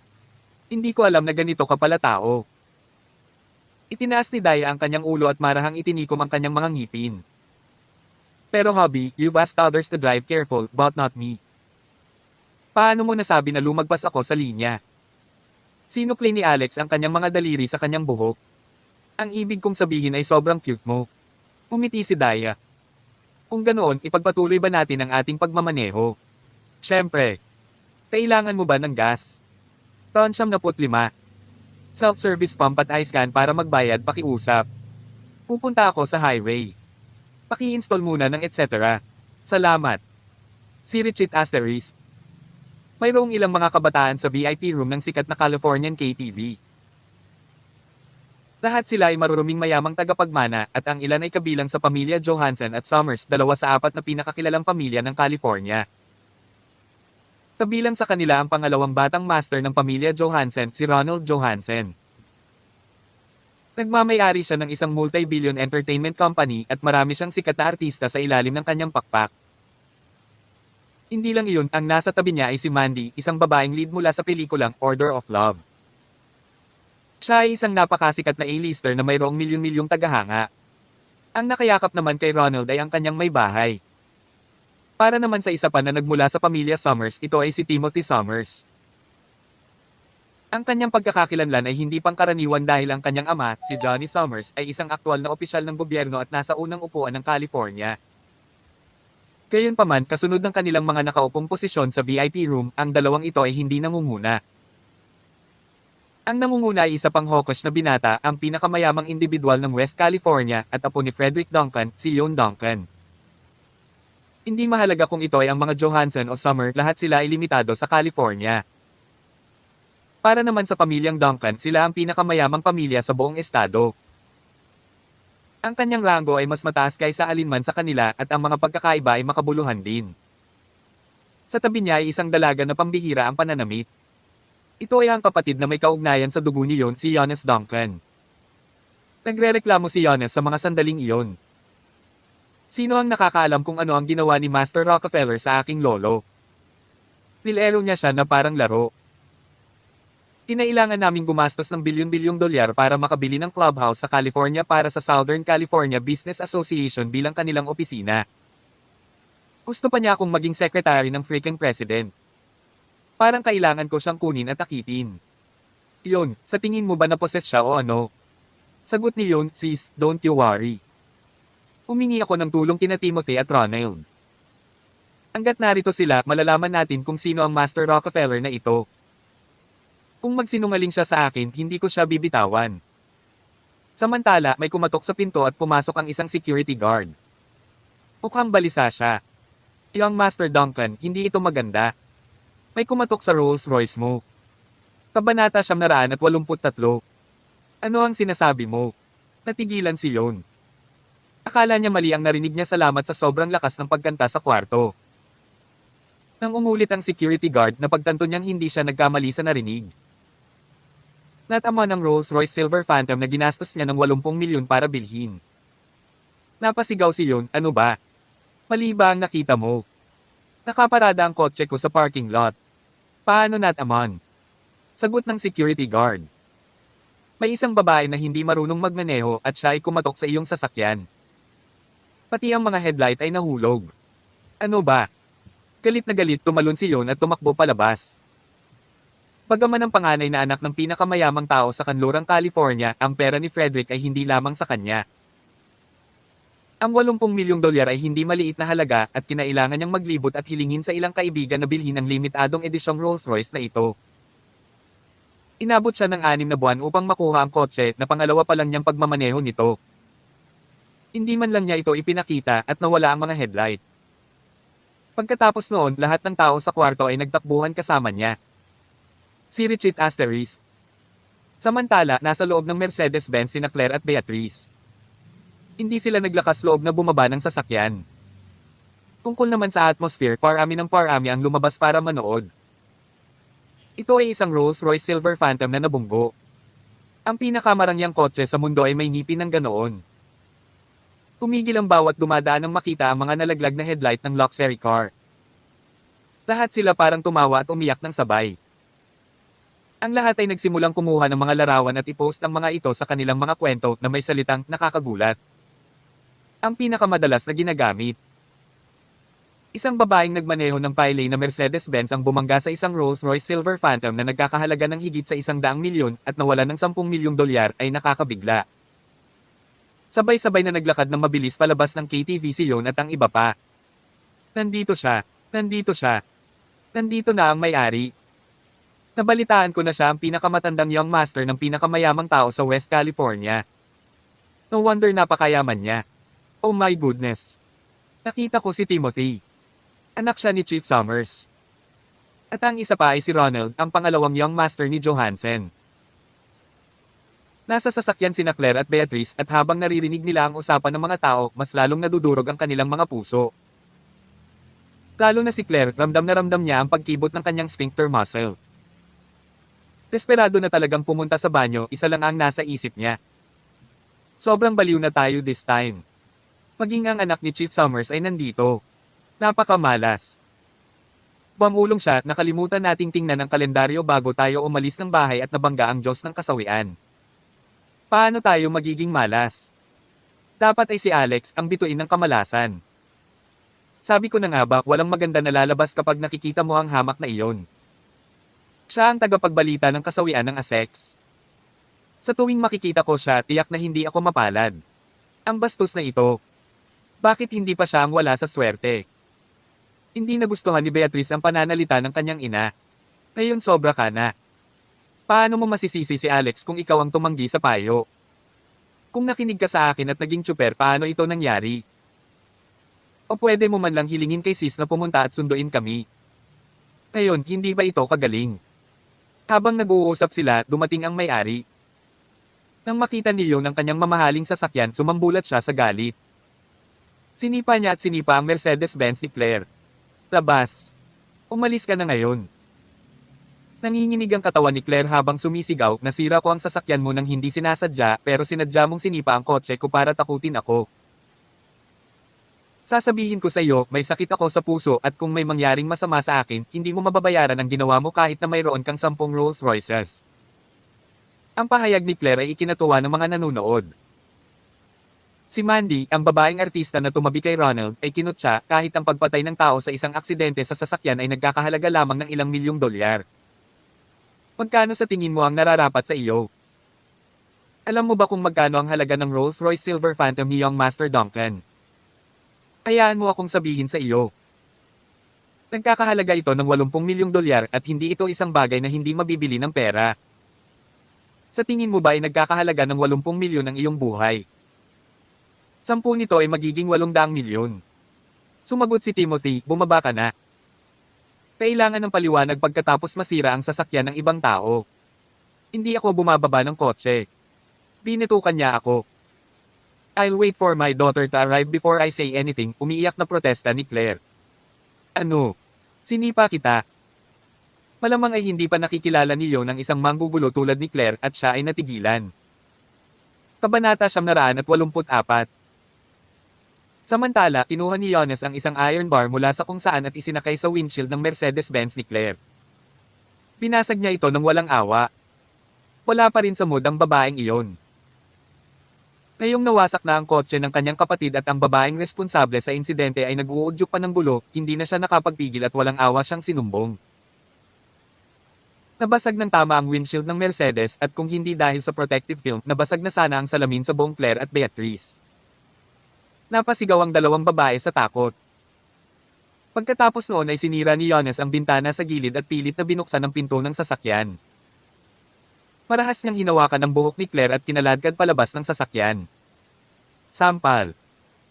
Binigyan ni Jonas si Claire ng 4 na mahigpit na sampal sabay hawak sa buhok niya. Nakatitig ito sa kanya ng may mapupungay na mga mata. Nabasag kaagad ang mukha ni Claire. May ilang dagwang hiwa sa mga kuko at damaloy din ang dugo sa ilong niya. Napasigaw si Claire sa sakit na nagresulta sa pagkaamoy ni Jonas sa kanyang hininga. Isang malamig na ungol ang kanyang pinakawalan. Nagmamaneho pala itong bitik na ito ng lasing. Sinira mo ang aming $80 million luxury car habang nagmamaneho ng lasing. Pakulong ka. Biglang sinabi ng isa sa mga security guard, hindi lang siya nagmaneho habang lasing, sinubukan pa niyang tumakas matapos mabangga ang sasakyan. Kung hindi natin siya napansin, nakatakas na siya. Ano? Napakunot noo si Leon. Tumingin siya kay Timothy. Timothy, dahil teritoryo ng tatay mo ang California, dapat ikaw ang may pinakamaraming masasabi tungkol sa lasing na pagmamaneho, hit and run na salarin. Aasa ako sa iyo. Tumanggo si Timothy. Walang problema. Hayaan mo akong tumawag. Ngayon, balisa si Claire. Kapag nakatawag na si Timothy sa telepono, baka talagang makulong siya. She immediately shouted, nasira ko lang ang headlight, di ba? Babayaran ko na lang, di ba? Ano ang 80 milyong dolyar? Ang aking anak na babae ay ang CEO ng Essex Conglomerate at malapit na siya rito. Sampal. Isang sampal ulit ang ibinigay ni Jonas sa kanya. Ang sarap ng mga salita. Ngayon, hindi ito tungkol sa pagbabayad. Ito ay tungkol sa pagtatangka mong tumakas pagkatapos mong makabangga ng kotse. Maaari kang maghintay para sa oras ng kulungan. Bumaba na rin si Beatrice sa sasakyan. Tumakbo siya para tumulong nang makita niyang patuloy na tinatamaan ang kanyang ina. Gayunpaman tumalikod si Jonas at hinawakan ang kanyang buhok sa halip at gusto rin siyang sampelan. Tumigil ka. Samantala, sa wakas ay dumating na si Dorothy. Tumakbo siya at hinaila ang kapatid niyang si Beatrice mula sa kamay ni Jonas. Pagkatapos hinampis niya ng likod ng kamay ang magandang mukha ni Jonas. Sampal. Agad namang namula ang mukha ni Jonas. Hindi lang si Jonas ang natigilan sa biglang pagbabago ng sitwasyon, pati na rin ang lahat ng tao sa paligid. Maging sina Claire at Beatrice ay dilat na dilat ang mga mata na para bang hindi na nila kilala ang Dorothy na nauna sa kanila. Ikaw. How dare you slap me? Alam mo ba kung sino ako? Parang baliw na sigaw ni Jonas. Wala akong pakialam kung sino ka at ayokong malaman. Kung may aksidente sa sasakyan, dapat ay tumawag ka ng pulis at hayaan silang humawak ng mga bagay-bagay. Gayunpaman, naglakas loob kang sampelan ang aking ina kaya't naglakas loob din akong sampelan ka. Tinitigan siya ni Dorothy nang walang kahit katiting na paggalaw. Di ba Rolls Royce lang yan? Maniwala ka man o hindi, sisirain ko ito sa harap mo. Subukan mo. Tinatanggap ko ang hamon mo. Pinulot ni Dorothy ang bakal sa lupa. Sa ilalim ng panga ng lahat, nabasag niya ang windshield ng hindi mabibili na Rolls Royce Silver Phantom na nagresulta sa isang malakas na kalabog. Sabay-sabay, isang napakalaking bunganga ang bumagsak sa salamin. Natahimik ang karamihan. Kabanata 985.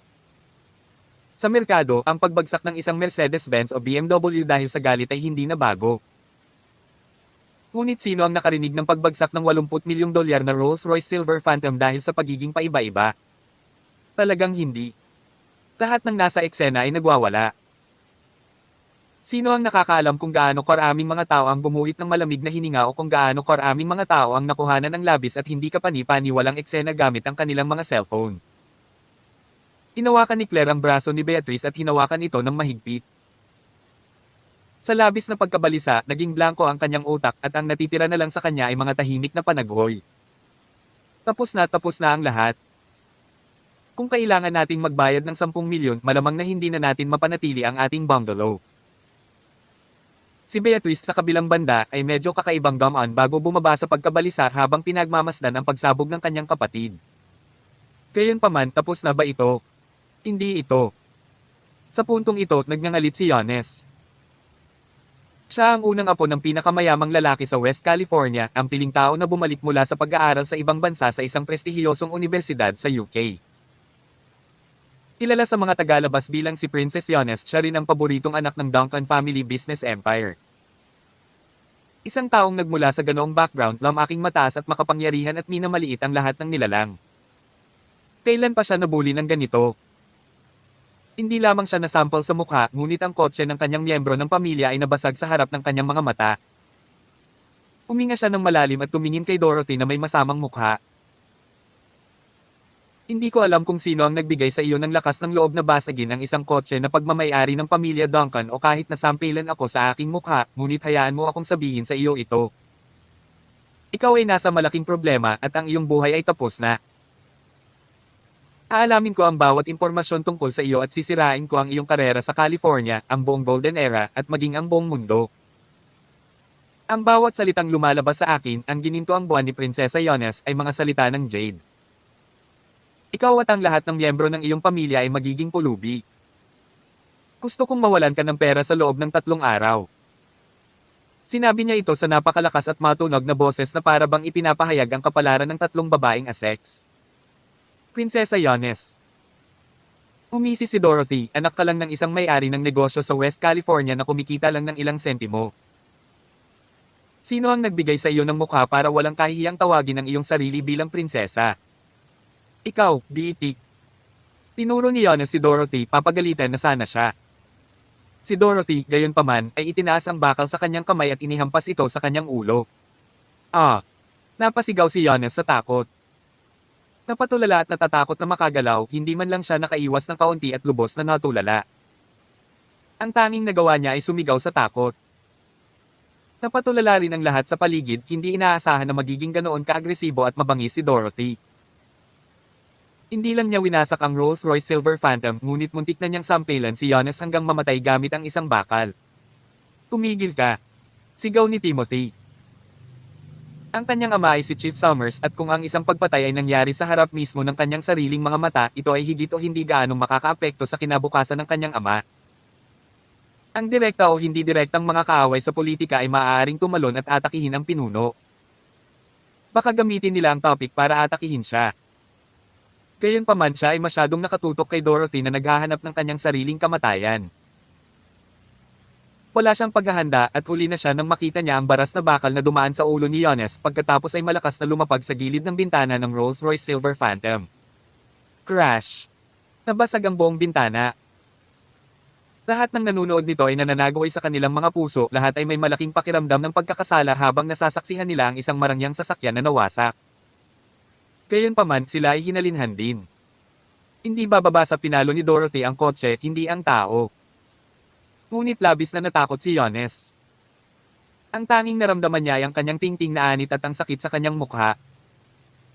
Nanigas ang buong katawan niya na para bang nawalan siya ng pakiramdam. Sa sumunod na sandali, naramdaman niya ang mainit na sensasyon sa pagitan ng kanyang mga hita. Nahihihina siya sa sarili dahil sa takot. Tawag. I-pre. I-click. I-subscribe kwentong nobela. Kabanata 186. Malamig na tiningnan ni Dorothy si Yones na may mapang asar ng ngiti sa gilid ng kanyang bibig. Ang ngiting iyon ay tila isang sarkastikong panunuya at panghahamak sa mga mata ni Yones. Para bang ang bagay na naiihi niya sa sarili dahil sa takot ay nakita ng kalaban.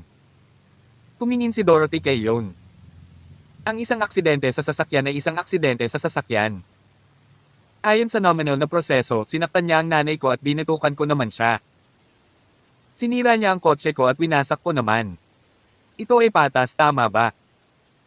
Sumigaw si Yones, kuya, bilisan mo at tulungan mo akong mailabas ang galit ko. Gusto kong patayin ang babaeng ito. Sa hindi inaasahang pagkakataon, pumalakpak na lang si Yon. Napakagaling. Ito ay patas. Walang bahid ng paniniil at galit sa kanyang mga mata. Sa halip, tumingin siya kay Dorothy na may isang uri ng pagpapahalaga ng isang lalaki sa isang babae. Bilang panganay na apo ni Frederick Duncan, ipinanganak siyang may gintong kutsara. Nakasanayan na niyang makita ang hindi mabilang na mga tao na nagkukusa para sugurin siya, kumilos ng walang pananagutan sa paraang mapangakit at maging ang lahat ng uri ng kababaihan na walang moral na batayan. Hanggat ikinakawit niya ang kanyang mga daliri, maraming maharlikang babae, artista at modelo, maging ang mga babaeng opisyal ng gobyerno, ang susuko sa kanya at magiging babae niya. Sanay na siya sa lahat ng iyon kaya wala talaga siyang interes. Sa makatuwid, hindi niya gaanong naramdaman ang isang magandang dalaga tulad ni Claire o ang Campos Belle tulad ni Beatrice. Gayunpaman, sa sandaling ito nang makita niyang nag-iinarte si Dorothy, nagliwanag ang kanyang mga mata at naramdaman niya ang pagtibok ng kanyang puso. Bilang karagdagan, si Dorothy bilang ang pinakamagandang babae sa California ay hindi lamang sa pangalan. Sa sandaling ito, alam niya na talagang naantig siya. Samantala, patuloy na sumisigaw si Yones, kuya, sira ka na ba? Paano maihahambing ang kanyang pailay na Mercedes-Benz sa iyong Rolls-Royce Silver Phantom? Isa lang sa mga gulong mo ang makakabili ng 10 ng kanyang mga sasakyan. Paano ito patas? Sinaktan niya rin ako. Tingnan mo ang mukha ko, namamaga ito at muntik na niya akong patayin ngayon. Tumahimik ka. Sa hindi inaasahang pagkakataon, napag-alitan siya ni Yon, paano kita tinuruan? Sinabi ko sa iyo na maging mabait sa mga tao sa labas at kumbansihin sila na may mga dahilan, ngunit tingnan mo kung ano ang iyong ginawa. Sino ang nagbigay sa iyo ng karapatang manakit ng mga tao sa sandaling lumabas ka? Kung maglakas loob kang saktan ng isang tao, kailangan mong magkaroon ng kamalayan na matalo. 4 na beses mo siyang sinampal pero sinampal lang ng anak niya. Ikaw minsan. Dapat ipagpasalamat mo iyon. Natigilan si Yones. Ito ba talaga ang sasabihin ng sarili kong kapatid? Naposes ka ba? Sino ang agresibong sumipa sa pintuan ng kotse ng iba at kumiling sa kanila na lumabas sa kanilang sasakyan? Tinulungan kita. Sa sandaling iyon, naramdaman ni James na hindi niya kapatid si Yon. Siya ay dapat na isang pekeng isa. Sa kabilang banda, pinuri naman ng mga nanunood na interesado sa panoorin si Yon nang marinig ang sinabi nito. Ito ang lawak ng pag-iisip na dapat taglayin ng mga anak ng pinakamayamang pamilya. Hindi naman close yung ate niya. Nasira lang niya ang kotse ng ibang tao at nabangga pa ang tao sa lugar. Ipinahayag din niya ang sarili bilang prinsesa. Napakawalan Gia. Pareho silang nagmula sa iisang pinakamayamang pamilya, ngunit paano magiging napakalaki ng kanilang pagkakaiba? Ang mga salita ng mga nanunood ay nagtulak kay Yones na magpakamatay sa pamamagitan ng pagsuntok ng ulo sa pader. Alam na alam niya ang personalidad ng kanyang kapatid. Usually, he would be very vengeful but who know what medications he took wrongly today. Sa kabaligtaran ng ang dalawang lalaki, sina Ronald at Timothy, ay tumingin sa walang katulad, batang si Dorothy na may pambihirang pambabae na kapangyarihan, bigla nilang naunawaan ang iniisip ni Yon. Ang bastos na ito ay naaakit sa kanyang kagandahan. Pagkatapos nakita nila si Yon na magalang na naglalakad patungo kay Dorothy at sinabing, "Miss, I'm really sorry. Medyo matigas ang ulo ng kapatid ko at humihingi ako ng paumanhin sa pananakit mo sa nanay mo. Ito ay isang kotse lamang at ang kotse ay hindi kasing halaga ng tao. Kung ito ay nasira, pagkatapos ay hayaan ito. Huwag na nating pag-usapan pa. Dahil ang nanay mo ay nasugatan ng kapatid ko, mabuti pang pumunta ka sa ospital at ipasuri mo muna siya. Ako ang mananagot para sa lahat ng bayad sa medikal. Tungkol naman sa kotse mo na sinira ng kapatid ko, magbabayad ako ng bago. Paano kung palitan natin ang ating mga numero ng telepono at WhatsApp para mas madaling ma-follow up ang bagay na ito?" Ano? Natigilan ang karamihan. Paano magkakaroon ng ganoong magandang bagay? Napakabait ng young master na ito ng pamilya Duncan, hindi ba? Tumingin sa kanya si Dorothy na may mapaglarong mga mata at sinabing, "Hindi na kailangan yan. Gawin mo kung ano ang dapat mong gawin. Kayang-kaya kong bayaran ito. Gayon din, iwaksi ang iyong mga maliit na iniisip. Ako ay isang babae na hinding-hindi mo makukuha." Kabanata 987. Isang babaeng hinding-hindi ko magkakaroon. Tumawa ng mahina si Yon. Sa pagtingin sa matikas, pinong Dorothy na walang katulad na ugali, hindi lamang ang apoy sa loob niya ay hindi humupa, ngunit ito ay lumaki pa. Napakadali para sa isang nangungunang mayaman na binata na tulad niya na makakuha ng magagandang babae sa pamamagitan ng kalooban. Ito ay kasing dali ng pagkain at pag-inom, ngunit iyon ay walang hamon o pagnanasa sa lahat. Gayunpaman, iba ang nasa harapan niya. Binigyan siya ni Dorothy ng pagnanais na hominin at manakop. May kasabihan na kapag mas marami ang hindi makakakuha ng isang bagay, mas magiging mahalaga ito at mas gusto niya ito. Ang mga salita ni Dorothy ay naging isang deklarasyon lamang sa kanyang pananakop. Samantala, ang mga salitang iyon ay nagpagising sa labis na galit na si Yones na nag-akala na ang kanyang kapatid na lalaki ay uminom ng maling gamot o naposes. Lumalabas na ang kanyang kapatid ay naantig sa pag-iisip. Ngunit hindi pinapansin ni Dorothy si Yon. Gayunpaman si Claire na nakikinig sa gilid ay nagbago mula sa kaba at takot tungo sa kawili-wiling pagkagulat. Hindi niya akalain na ang young master ng pinakamayamang pamilya sa West California ay maaakit sa sarili niyang anak. Ito ay talagang isang magandang kapalaran mula sa langit. Ang young master ng pamilya Duncan ay sinamahan ng anak ng mayor ng California. Kahit na ano, mas magaling siya kaysa sa walang kwentang hamak na iyon, si Alex Rockefeller. Nagmamadali siyang lumakad na may mahiyaing mukha at pilit na ngumiti. "Oh, little girl, paano mo nasabi iyan?" "Young master." "Sino ito?" "Mabait lang si young master Duncan, paano mo tatanggihan ang alok niya?" Pagkatapos lumingon siya kay Yon at sinabing, "Oh hi, young master Duncan, lahat ng ito ay hindi pagkakaunawaan. Ang aking anak na babae ay may matigas na bibig at malambot na puso. And normally she isn't this aggressive. Why don't you follow me to the hospital and we can talk as we go?" Nagtaas ng kilay si Dorothy. "Mom, ano na naman ang nangyayari sa iyo?" Sabi ni Claire, "Since when is there something wrong with me? Nabangga namin ng isang Rolls Royce na nagkakahalaga ng 80 milyong dolyar. Paano natin ito babayaran? Saan tayo tutuloy kung ibebenta natin ang ating villa?" Bihira na si young master Duncan ay napakamakatwiran. Dapat pasalamatan mo siya ng maayos. Hindi rin nakaimik si Beatrice kasama ang kanyang ina. "Ma, nakalimutan mo bang 4 na sampal lang ang binigay nila sa'yo? Para may promote ang sarili niyang anak o matanggal ang huwarang manugang na si Yon, walang kahihiyang ngumiti si Claire at sinabing, kailangan ng pakikipaglaban para makilala ng mga tao ang isa't isa. Kung hindi, paano ko makikilala si young master Duncan, ang ganitong uri ng ideal? O, ang ganitong uri ng mahuhusay na piling tao. Ito ang kapalaran, hindi mo ba alam? Anyways, young master Duncan, kasal ka na ba? Hindi. Ang galing. Ang aking anak si Dorothy ay hindi rin kasal. Malamig na sinabi ni Dorothy, I was married before. Agad na sinabi ni Claire, paano mo matatawag na kasal? Ang walang kwentang basurang Rockefeller na iyon ay hindi man lang hinawakan ng iyong mga kamay. Naging yaya lang namin siya noong nakaraang taon. Young Master Duncan, kahit nakasal na ang anak ko noon pero inosente pa rin ang katawan niya at virgin pa siya. Dati siyang top campus belle sa California. Nang maglaon, tinawag siyang pinakamagandang babae sa California. Iyon lang dahil namana niya ang magagandang jeans ko. Nagdilim ang kanyang ekspresyon nang makitang kinukwento ni Claire ang lahat tungkol sa kanyang mabuti at masamang personal na impormasyon sa harap ng napakaraming tao na tuwang-tuwa. Clara Sex, kung maglakas loob kang magsabi ng isa pang salita, tatalikod ako at hahayaan ka. Malamig niyang sabi. Bahagyang nababalisa si Claire pero nang sumulyap siya kay Yon. Napansin niyang nakatingin ito sa kanyang anak. Nag-aapoy ang kanyang titig at ang pagsamba sa kanyang puso ay hindi man lang nalabnaw dahil lamang sa kasal na noon si Dorothy. Agad niyang sinabi, umalis ka na. Kailangan ko pang sundan si young Master Duncan sa ospital. Talagang nadismaya si Dorothy sa kanyang ina. Naiisip niya ang mga bagay na ginawa niya. Noong panahong iyon, pinakasalan niyang muli si Spark Rockefeller. Pagkatapos nito, hiniling niya sa kanya na hiwalayan siya at pakasalan si Felix Shepard mula sa Pegasus International. Pagkatapos nagbanta siyang papatayin ang sarili at pipilitin siyang makipagdiborsyo. Pagkatapos noon, hinayaan niya siyang magpakasal muli. Ngayon, nagsimula na naman siyang maghanap ng mayaman para sa kanya. Tigtas na sabihin na hindi niya kailanman isinaalang-alang ang damdamin ng kanyang anak.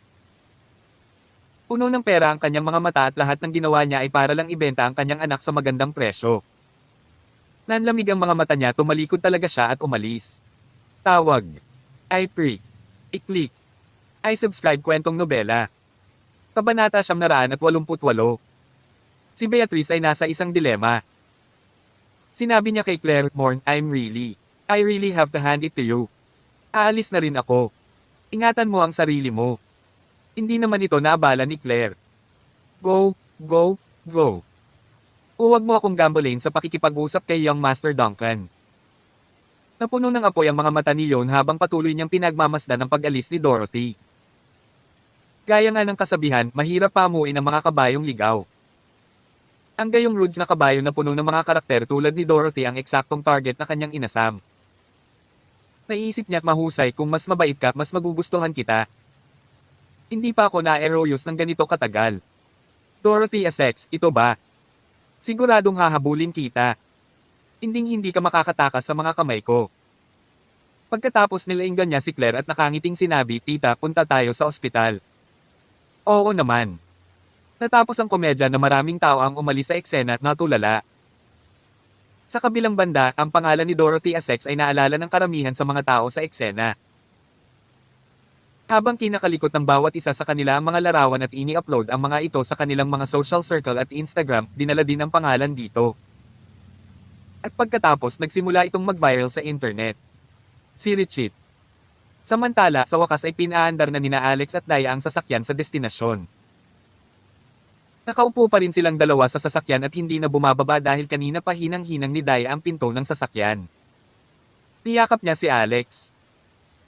After enjoying a moment of peace, she said softly, Hubby, alam kong hindi pa talaga nagtatapos ang relasyon ninyo ni Dorothy. Kahit na naghiwalay na kayong dalawa, ramdam ko na nandoon pa rin ang pagmamahalan ninyong dalawa. Natahimik si Alex. Nakaramdam siya ng kaunting paghingi ng tawad. Ang pang-anim na pandaman ng kababaihan ay palaging mas malakas kaysa sa mga lalaki, lalo na kapag ang kanilang buong puso at isip ay nakatuon sa taong iyon. Malalaman niya ang katotohanan mula sa napakaliit na detalye. Umiti si Daya at sinabing, pero okay lang. Ako ang pilit na humahad lang sa relasyon niyo. Marahil ay ang aking pag-iral ang nagdala sa iyo sa puntong ito. Kahit anong klaseng relasyon ang mayroon ka sa kanya sa hinaharap, hindi ako tatutol. Talagang naniniwala ako na ikaw at ako ay may nakatakdang kaayusan at mayroon tayong tatlong buhay na pag-ibig. Hindi ko iniisip na maging isang may bahay sa buhay na ito. Pero sa kabilang buhay, ako na lang ang mag-isa sa inyo at ako lang ang mapapasaya mo. Laking pasasalamat ni Alex sa kanyang pag-unawa.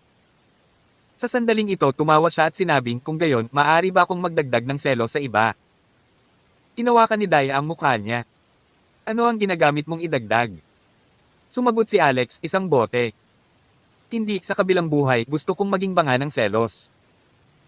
Madadagdag lang sa banga ko ang selos mo. Nagbubulungan silang dalawa ng mga salitang romansa sa isa't isa. Pagkatapos noon, may naalala si Alex tungkol sa pagsubok sa impyerno. Sa pagtatanong, sinabi ni Daya, hindi mo na ako kailangang kumbansihin pa. Napagpasyahan ko na ito ay isang bagay na kailangan kong gawin. At ito rin ang aking tungkulin. Mayroon akong pakiramdam na matutuklasan ko lamang ang aking sarili pagkatapos na dumaan sa karanasan. Hindi ko hahayaang murahin ako ng tiyahin mo. Sabi ni Alex, I'm not sure kung totoo yung sinabi niya. Maaaring hindi ko siya tiyahin ngunit talagang malakas siya. Ibinaba ni Daya ang kanyang pink na kamao. Gusto ko siyang lampasan. Inaplos ni Alex ang kanyang magandang likod. Kailan mo balak pumunta? Manem, medyo nalulungkot akong iwan ka pero aabutin ng 2 taon. Hindi kita makikita sa loob ng 2 taon. Iyan ay halos 800 araw. I'll miss you until my hair turn gray but everything is for a longer time together. Kaya napagdesisyonan kong aalis na ako bukas. Ganoon ba ka-urgent? Nalulungkot ka rin na iwan ako, hindi ba?